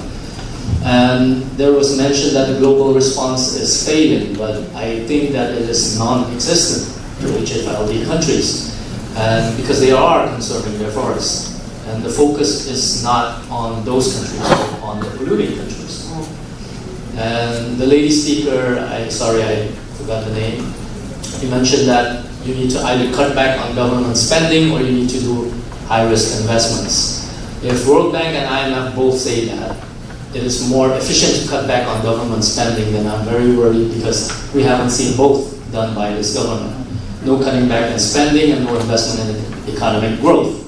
We haven't produced more in other sectors than oil and gas and coal. And if this is the first reform program as mentioned by Mr. Durin, I'm very skeptical about the second reform program. If the government had continued the policy of the previous governments, we wouldn't be in this mess. And it is a policy choice to not pay the interest when you have the means to put the country in default. And I think the reports of 2022 by our audit office confirms this. And that would be another discussion, I think. And also Mr. Dorini says the private sector is weak. I don't subscribe to that. If it is weak, then it is the government's job to support the private sector, not weaken it further by measures. And thank you, Mr. Phelps, for confirming that the global debt is orchestrated by the Western countries. Private creditors are dominating this scene because Western governments create more debt with their measures and conditionalities. Most of the World Bank IDB loans for development demand mandatory reports before they can give you the loan. So a big part of the loan you are asking for goes to the consultants, goes to Western consultants, because local consultants, they don't comply to the standards of the West. And I'm glad you mentioned that IMF creates more debt, and I agree. The debt crisis is nothing more than colonization 2.0. And also the global push by Western countries for AML, anti-money laundering, anti-terrorism financing measures are just tools to put countries into more debt. And together with the governing of the loans by UK and New York law, that is bound to keep the countries in debt. So lastly, I want to say that aid is only given to repressive and corrupt regimes to stay in power, but that is my humble opinion. Thank you so much. Je hebt eraf gestudeerd, hè? Je bent voorbereid gekomen. Je hebt een opstaan geschreven thuis. I'm telling him, you came prepared, you wrote this at home. No, he was Mr. Shami's member of parliament. So, you want, anybody want to react? I want to react. Yes, thank you. I was waiting for it. The economic growth in Suriname was minus 60% in 2020. The government deficit was 30.2% of GDP in 2020. Payment arrears was to external creditors was 270 million US dollar. Well, Suriname had three options in 2020. The first option was continue with the policy that was in place in 2020, and then you would end up in Venezuela house. Was that the option? A good option? Continue with that, you would end up in Venezuela. What was your second option? The second option was shock therapy, like Argentina right now. And I don't want to recommend anybody for having a shock therapy, Argentina right now. And the third option? And the third option was the IMF. And when you go to IMF, you know in advance that you will be subject to conditionality. And I think that going to IMF was the best option, and the best option with the least social cost. With the least social cost. Was the first option better? Was the second option better? Or the IMF option? Okay. In my opinion, the IMF option was the best option for Suriname right now, at that moment. Thank you, Harry. I want to remind us of the subject of today, which is not to discuss Politics. No, it's not about Harry. I'm discussing economics. Harry, it's not about should we have gone to the IMF. We're in here and we're looking at where are we in the international context? What can we do differently? No. You knew I would say no. Die meneer daar met de bril op zijn hoofd. Nu weet iedereen dat ik een bril heb op mijn hoofd. My name is Orlando Alabert. I'm the chair of the Suriname Energy Chamber. But I have to, I'm also part of the political party Alternative 2020. Sasha made a great some remarks, and I really want you to, if you can talk a little bit more about that, is that if you look at the public debt, international public debt, then one of the statements that you made that it has increased. My question, and as if I look at your presentation, it was a very good and clear presentation. I must really commend you on that. If I listen to your presentation, one of the reasons why Suriname also got in problems was because of our spending, of our borrowing and spending. One of the reasons. My question is, if you put it in perspective, the global perspective, where does Suriname fit in that? Because it's a global problem. Is it just about the lending? Or is it the biggest problem is that the private lenders that are just suppressing countries like Suriname? That is one question. The other one, I would especially as coming from the energy chamber side, I would want you to talk a little bit about the effects of the oil and gas on our position, and you can benchmark a little bit, I think, with Trinidad and Guyana on how that affects our position. Okay, thank you. Jerome, you want to take the first part and then Joanna maybe the second? Go ahead. Definitely need the second part, so Joella. Yes, good, important question. I think where does Suriname fit in the global system? It's not for me to comment on Surinamese previous government's borrowing. The gap in the global debt crisis is addressing irresponsible lending. So whether or not some borrowing is clearly necessary for investment and growth. So it's governments need to have fiscal space for essential investments, particularly at times of crises such as we're living through. But clearly not all borrowing is responsible. Lenders have a responsibility to do due diligence to assess whether their lending is going to support growth and enable those debts to be repaid. Lenders are simply not doing that. That is the responsibility of lenders. And if they don't do it, and the country does not grow and defaults, the responsibility must be shared.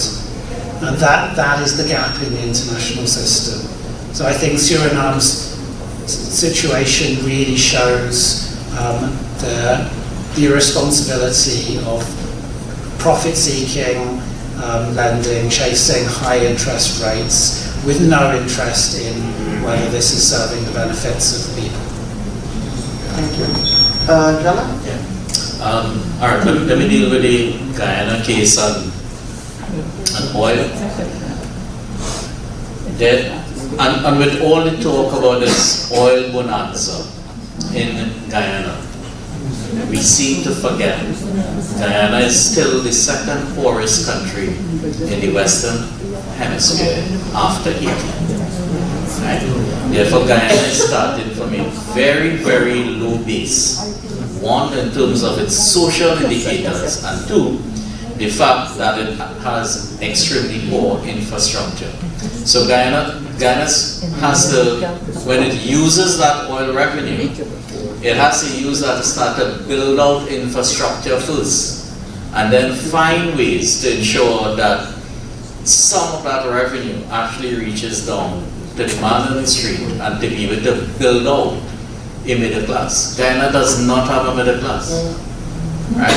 So that's the first thing, and we always know this. We've learned from Trinidad and Tobago's experience that oil has actually been more of a curse than a blessing, right? And Harry talked about the fact that oil revenues are not a substitute for governance, for good governance, and we've seen that in Trinidad and Tobago, because we've had 3 energy booms, right? We had 2 in the late 70s to early 80s, and then we had one, a natural gas boom in the early 90s, right? And all 3 episodes, it's as if governments did not learn, although actually it was the same government that happened to be in place when the booms were happening, right? And then they would get voted out of office when the economic recession came and the hard measures had to be taken. So that sounds like Suriname's experience too.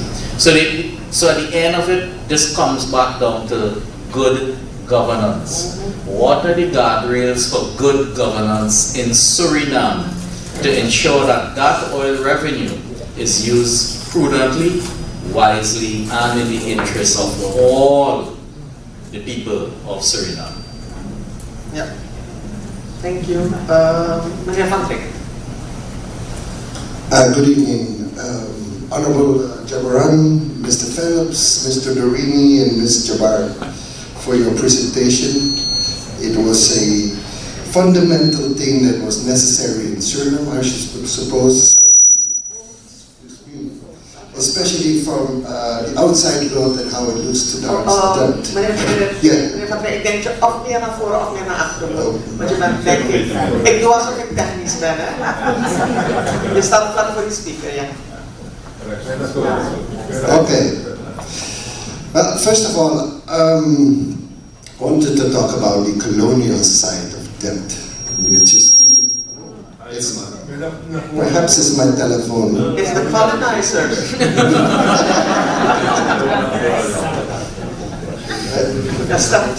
I'm not going on stage today. I got the floor now.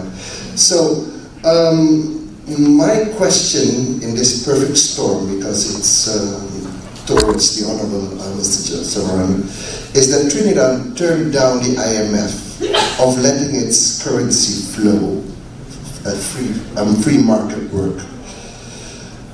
This in the content of expecting the perfect storm, I guess, with the pandemic and IMF regulations. Did you foresee such a thing as not to those extensive necessities of the IMF in that collaboration that you had with the IMF? I'm glad Ms. Jabbar mentioned the hard choices to be made between paying debts and the socio-economic welfare of its citizens. Is that one to consider as well when you're basically in the public sector? And Mr. Phelps, my just question is, how can the Caribbean get out of the perfect storm of colonial chokehold? Because that is the main question. I think Mr. Sun really mentioned that everything is based on what the Western world is telling us to do. You're making laws in the Western world. We got provided with advices from the Western Lazar to renegotiate our debt with the West, advised by the West.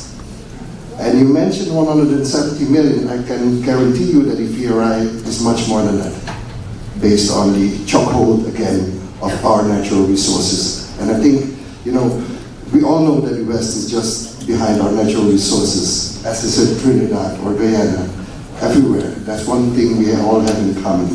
So please consider. I'm looking forward to your answers. Sacha, wil jij starten? Wat was de specifieke vraag? Ja, was het met haar eens dat er een tough choice was? Ja, dus tough choice om te investeren of dat je het afbetalen of... Nee, contraction or investment. Ja, en social spending. Dat was het, dat was it was merely a remark, right? Yeah. I don't really have to The remark. I see it every day indeed, and not only in Suriname. Yeah. Right? This is the choice between servicing the people or servicing the bondholders. Ja. Jerome? Asha?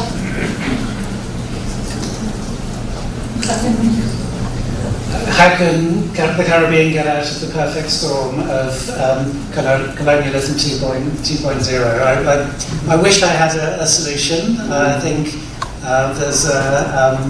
these are deep structural forces at play since the colonial era.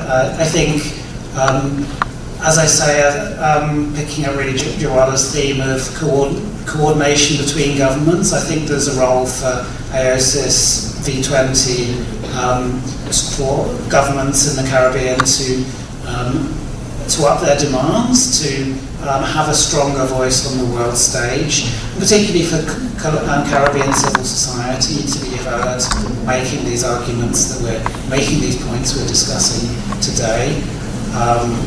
But it's not like changing the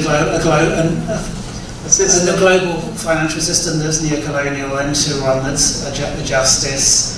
I think that the climate emergency is partly an opportunity there. I think COPs are an opportunity for the countries affected to make powerful demands, which are gradually being more heard, but it's going to be a long road. Just one remark.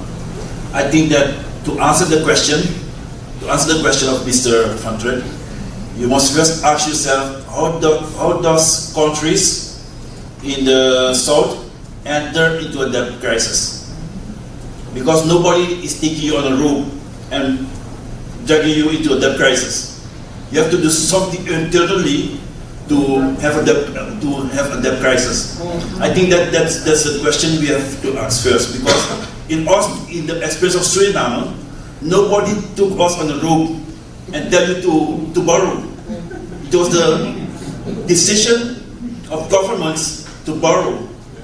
So where you can know in advance that there will be a crisis, because the repayment capacity of Suriname was not there, was not in place to service the debt that we.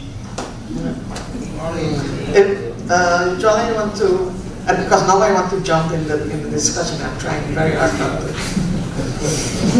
And what? You don't have the mic anymore. No, that of Suriname is also applicable to Barbados, to Jamaica. It was applicable to Guyana during Mr. Burnham. It is applicable to Argentina. Yeah, Jala.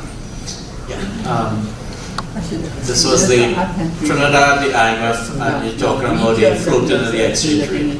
Alright, first thing to note is Trinidad has not been under an IMF program since 1991.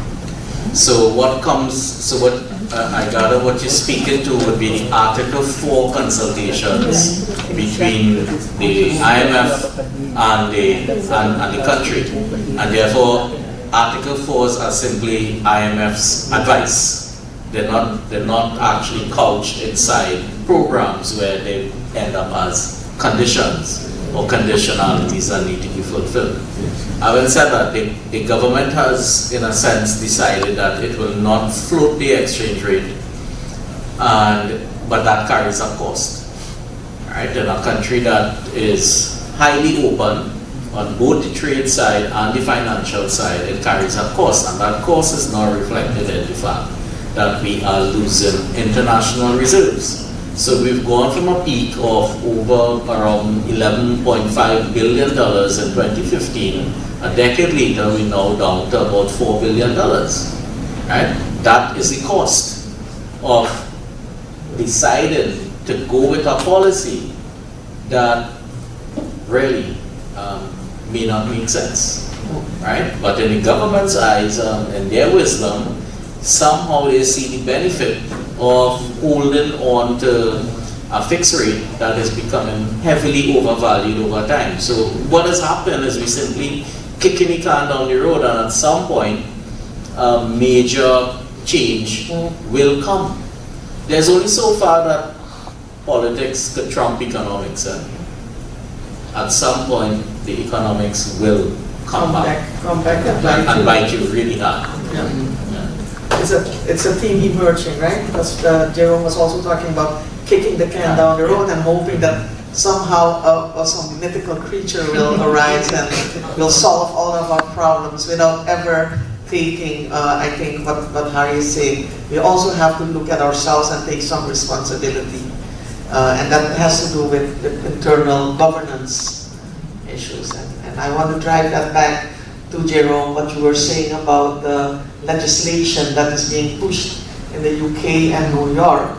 And if you permit me, because this is really a pet project of ours, of why we drive this so much, is that the legislation that Jerome was discussing, it also hinges on this. You talked about the role of private creditors, and that they should get back at the table, or they shouldn't be allowed not to be part of restructuring efforts.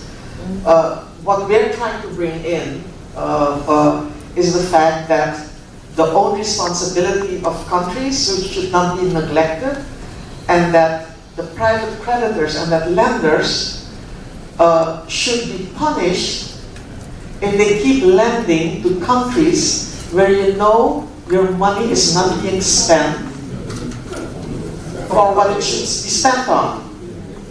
So you keep financing corrupt regimes. And so what we should also as civil society plot for is to plug those holes at the international level. So your governments who are not taking your own or interests at heart, that if they go look for that funding, then there's a stop. So now you know a bit about why Priyanka suddenly is also interested in that, because it's a governance issue as well. Ik zie één vinger daar, of één hand. Ik zie Wonnie en dan zie ik meneer. En ik ga even kijken, zijn er nog andere prangende dingen, want ik let ook een beetje op de tijd. We kunnen wel doorgaan, maar ga je niet bitterbal eten. Dus ik ga meneer Parmisser, voor meneer Parmisser had ik. Ik had voor meneer Parmisser, of nee, Parmisser, Bourdoux. En thank you so much. It's very easy to say no one has a rope, had a rope or something like that. Please, when you make analysis, go in depth.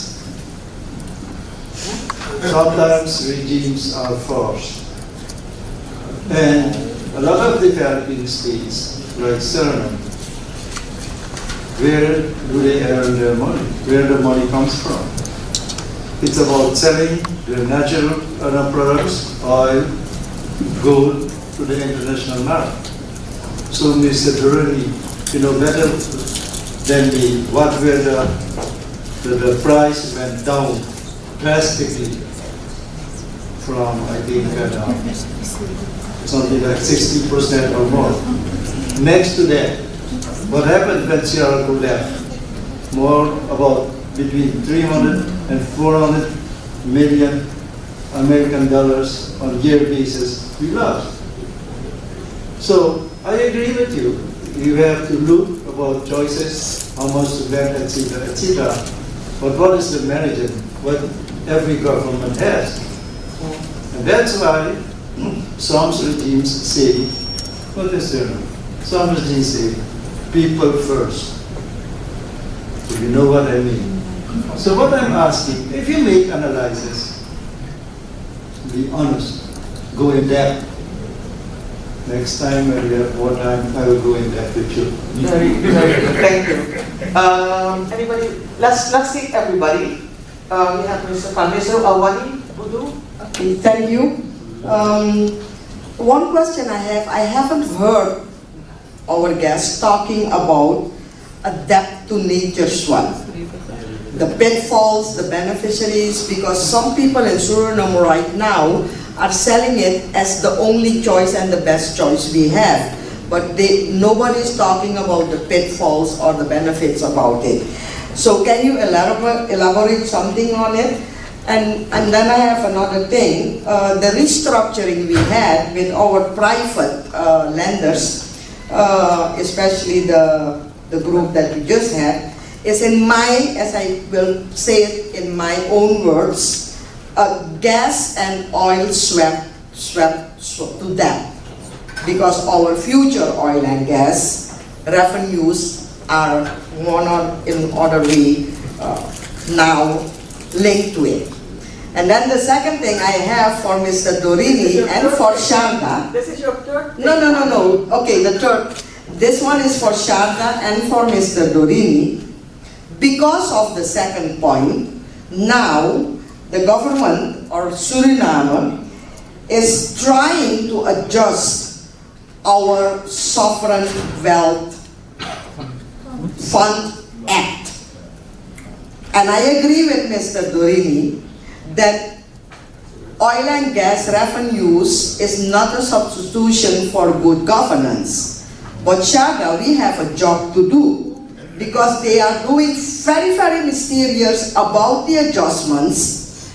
And these adjustments will give all room to government to do bad governance with our oil and gas revenues. So civil society, we have a lot to do. Mr. Dorini, can you say something about it? I can, but let's first we have 4 things. Let's start with the first. Who wants to go? I forgot what was the Back to nature. Back to nature swap. Twilight. That's one of your things. I left that out of his resume because I didn't want to go there. Because because then we're 2 hours into. You should stay longer.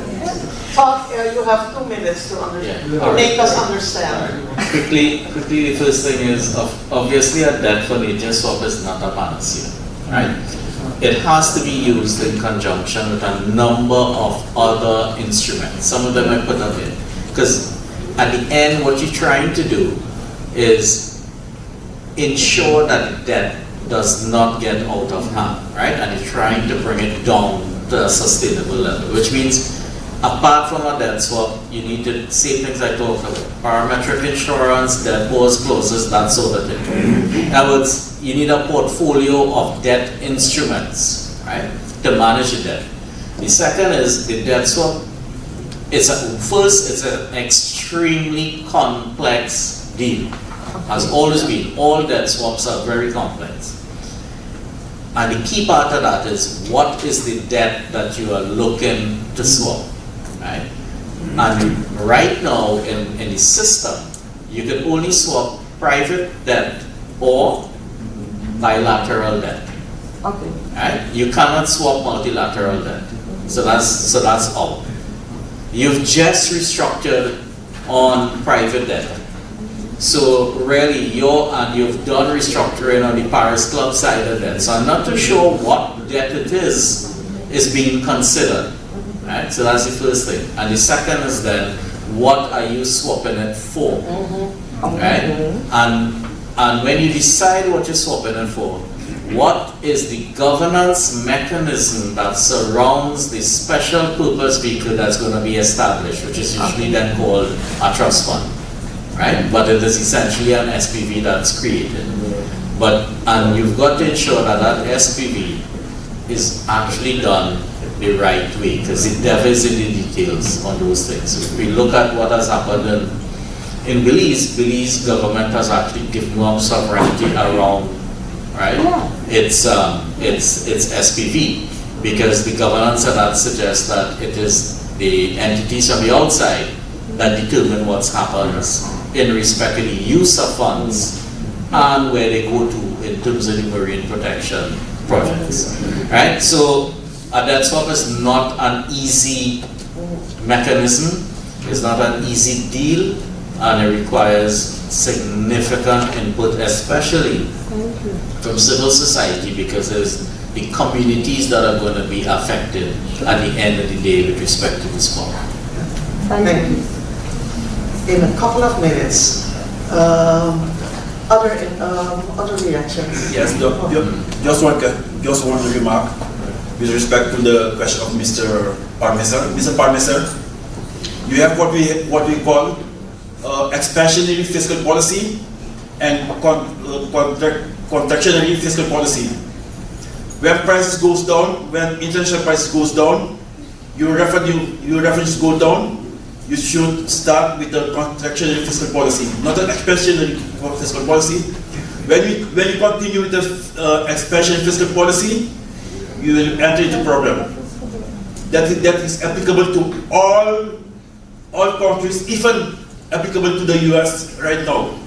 Because right now the US government is pursuing a expansionary fiscal policy, and I see that will be a problem for America, probably over 2 years or over 3 years, and that will not be a problem only for America but also for the world.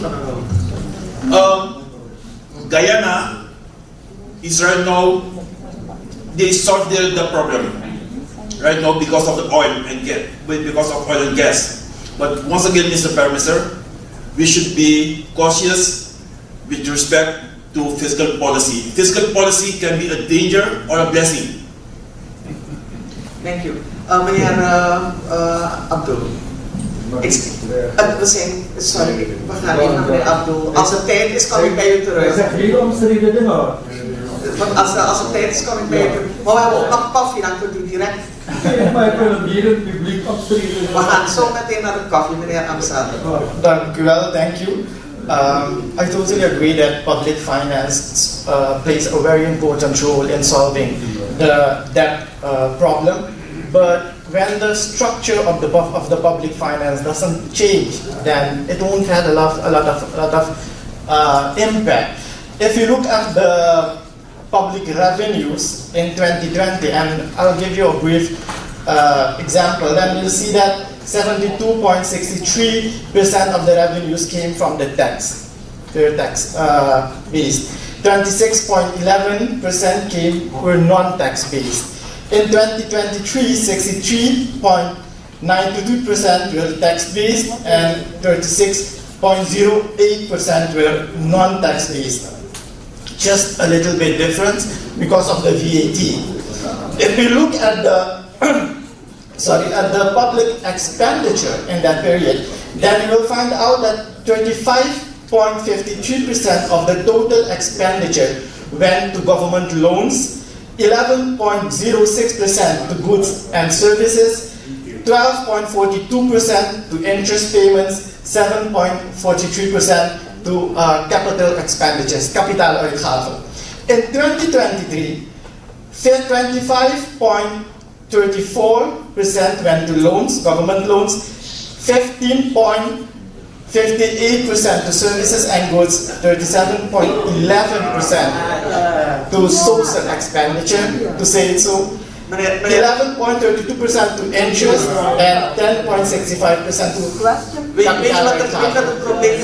point that I want to make is that there hasn't been much change in the public expenditure. The foreign debt has increased with 600 million from 2021 to 2023, and the local debt from 70 billion to 25.2 billion. The question is, how do you solve that when the debt that is not paid is at moment 270 million US dollar, and the supplier errors, betalingsachterstanden 7.3 billion SRD, 7.3 miljard. How do you solve that? Is there an IMF program in the world that has helped a government solving this problem? That is the question. That is your question. Yeah, that's the question with this situation. Okay, so the question is about the IMF and about the levels of debt. I'm happy with this question in very much figures. It brings us back to where we are, what the purpose of why we are here, that the debt is unsustainable and that we have to find ways to get it reduced so that a smaller part of public sector expenditures is going to interest payment and debt. That is why we're here, to change the structure, to change our debt, to get out of the loan sharks, the grip of the loan sharks, because it is the biggest part. That is the truth of the financial school. So it brings us back to where we started, and we cannot go back. We have to go forward, right? Thank you. I'm going to close with asking. Sorry, your phone remark. Ik laat een beetje op. Nee, want je hebt al je. Harry, één moment. Je vraagt om één moment. Waren er handen van mensen die ik nog niet had gezien? Oh, ik zag je niet. Jij mag nog even en dan ga ik echt afsluiten, want anders gaan ze ons eruit gooien. Eurita. In the mic, please. I just want to make one remark. We didn't get I'm from the Watertijd, so we're really looking for answers. We didn't get all the answers on this Mudu. Yeah, I have one question that I will answer. Okay, thank you. And I would like to ask, just to be interactive. No, that's my job. Can I just want? What is it you want to know? I want to ask Rich. I see a lot of political representatives. I just asked me the question, Marita. Who will choose to do a second IMF program? Yeah, that's not the place here. You can do a polling. You can do a polling when we do the drinks. Yeah. So she's going to poll you. She's a journalist. Now we'll close up. Hari? Yes, I told the audience that after this IMF program, this is the first generation program, we need a second generation program. And I'm telling you, we need a second generation program. It doesn't have to be a program with a finance option, but it can be a program with an advisory framework. But we need it. We need that program. And when we have that program, your question will be answered, Mr. Okay, I just wanted to ask, Hari, can you in 30 seconds tell us why? Why? Because you started your remarks that we need it, but you haven't told us why you think we need it. Because reform, we need reform. Because reform is the best way for us to create a sustainable, resilient economy. Okay, I'm going to stop you there. What reform? Public finance. Public sector reform. Reform to No, I just, please, let's listen to him. He says public sector reform. In the first place, public sector reform. The second place, reform to have a sustainable, vibrant private sector. Okay, it's public-private, okay. And institutional strengthening, etc., etc. Okay, so the myth continues of the private sector, of the public sector reform. Sacha, wil jij afronden? Afronden de opmerking? Ja, één ding hoor, vandaag, voor ik hier kwam, daar werd ik nog door de rapporten. Alsjeblieft, als we even centraal blijven. Het bureau staatsschuld. En daar zag ik dus weer inderdaad dat dus die gang naar het IMF afgedwongen was door die bondholder. Ze hebben het geëist. Omdat ze hebben gezegd, als je met het IMF gaat, is that a guarantee for us that you will repay us, right? En dat blijft, en dat zie je ook steeds in al die rapporten terugkomen. Dat ze zeggen van, wij gaan, China zegt of die zegt van, als je met IMF, en IMF zegt, ga eerst dit doen, en die ander zegt, ga jij eerst dit doen. Je wordt van het kastje naar de muur gestuurd. Het moest me even van het hart. Jerome, the last remarks. The gas and oil swap. So if Suriname in future gets revenues from the drilling, the private creditors who have not invested in that drilling will take a chunk of the fossil fuel drilling that they have no claim on through to 2050. If there's a further shock, if we have Suriname goes through another major shock and the economy fares worse, there is nothing in the deal that gives Suriname equivalent leeway in the other direction. It just shows the grotesque inequality of these deals and the difficulties facing countries like Suriname. Thank you. Joanna? I think we've discussed a number of policy options for Suriname.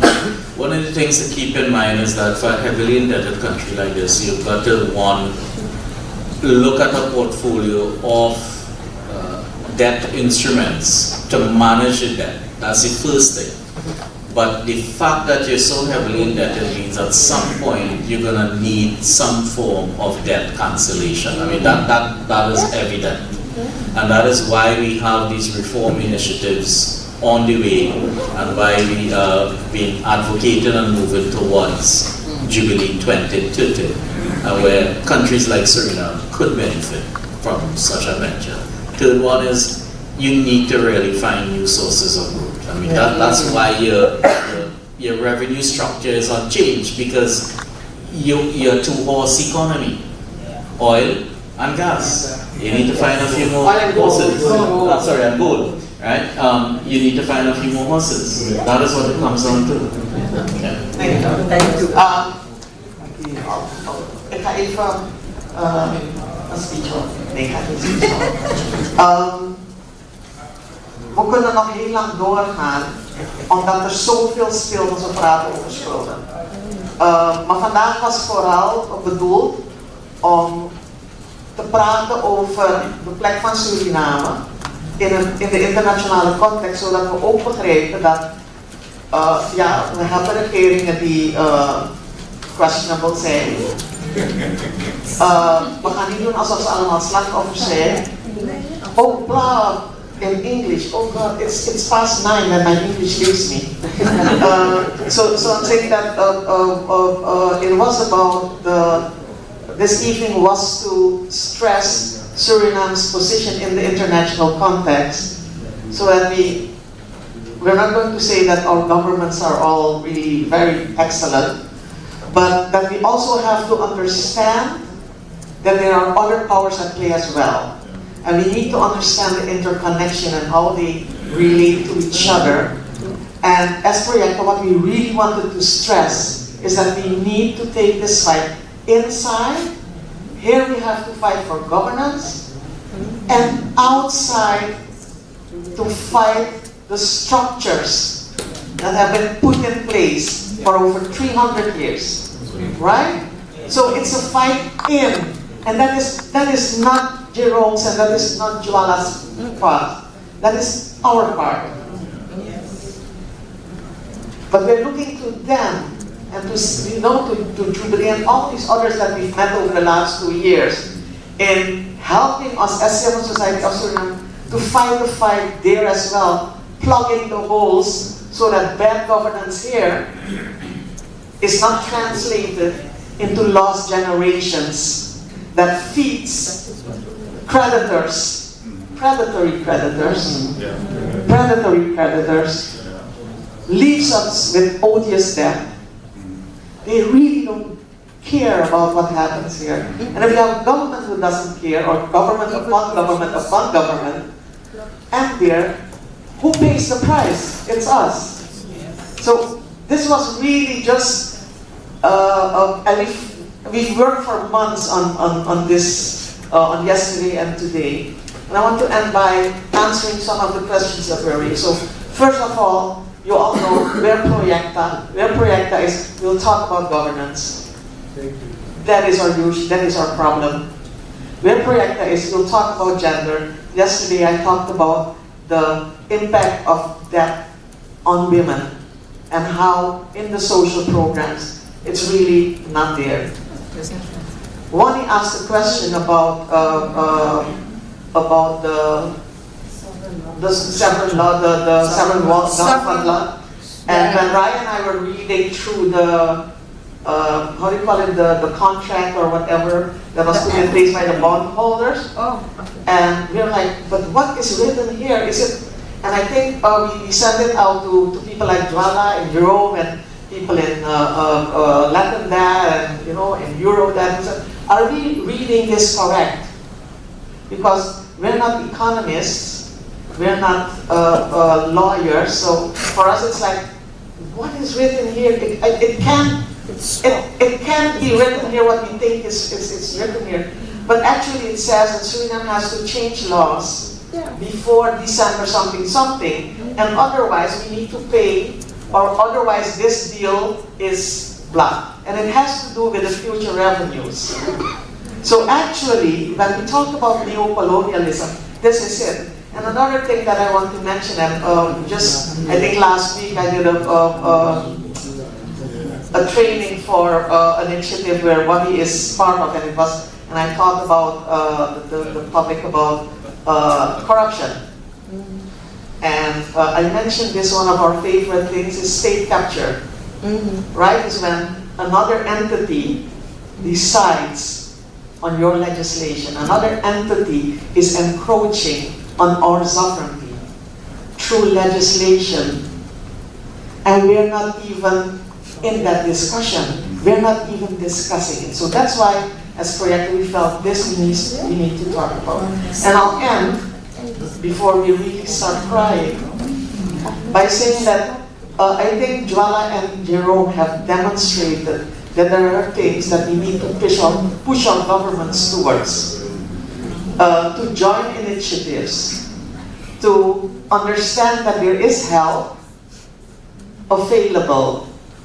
So you're not, I think someone mentioned the fact that we're asking Westerners to help us negotiate debts to Western entities. There are independent, Western, no-cost options to help us negotiate. Sure. So why don't we use that? That's something for the past 2-3 years we've been asking ourselves, why don't we use what's available? Why don't we join? And I'll end with this. Next month, I think, I won't promise you it will be next month, but perhaps next month, so not the other. So if not, in August, we'll be presenting a report that Proyecta has been working on, which is part of a broader Amazonian project, which links a lot of things that we talked about today, which is, and if we don't understand this, then this is what is at stake here: the debt crisis, the climate crisis, and extractivism. That's where the oil and gold come in. And we're trying to theorize how these three things are bringing our countries downward and downward and downward even more. So I do hope we'll send out the invites to you as well. We hope that some of our colleagues from Latin Dad will join us. We'll speak Spanish then. No, mind now, they speak English. And I do hope you'll join us, and I do hope that you'll join us in our fight going forward. So thank you all. Thank you to our lovely panel. And I think Rachel has some gift bags for you. There's no roti in it. So shall we help, Rachel? It's just a small token. Harry, this is for you. Thank you. Harry and I have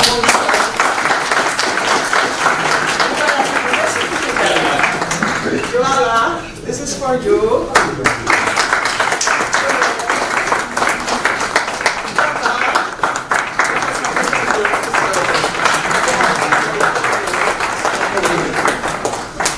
And then I want to thank you all for being here. Thank you to the panel. Thank you for being here. Thank you, CPDC, PAS for Debt Justice UK. Zach, where are you? Hi, Zach. Zach is Jerome's colleague. So thank you. There's some drinks outside, and then you can do the polling with Eureka, and you can fight amongst each other. Are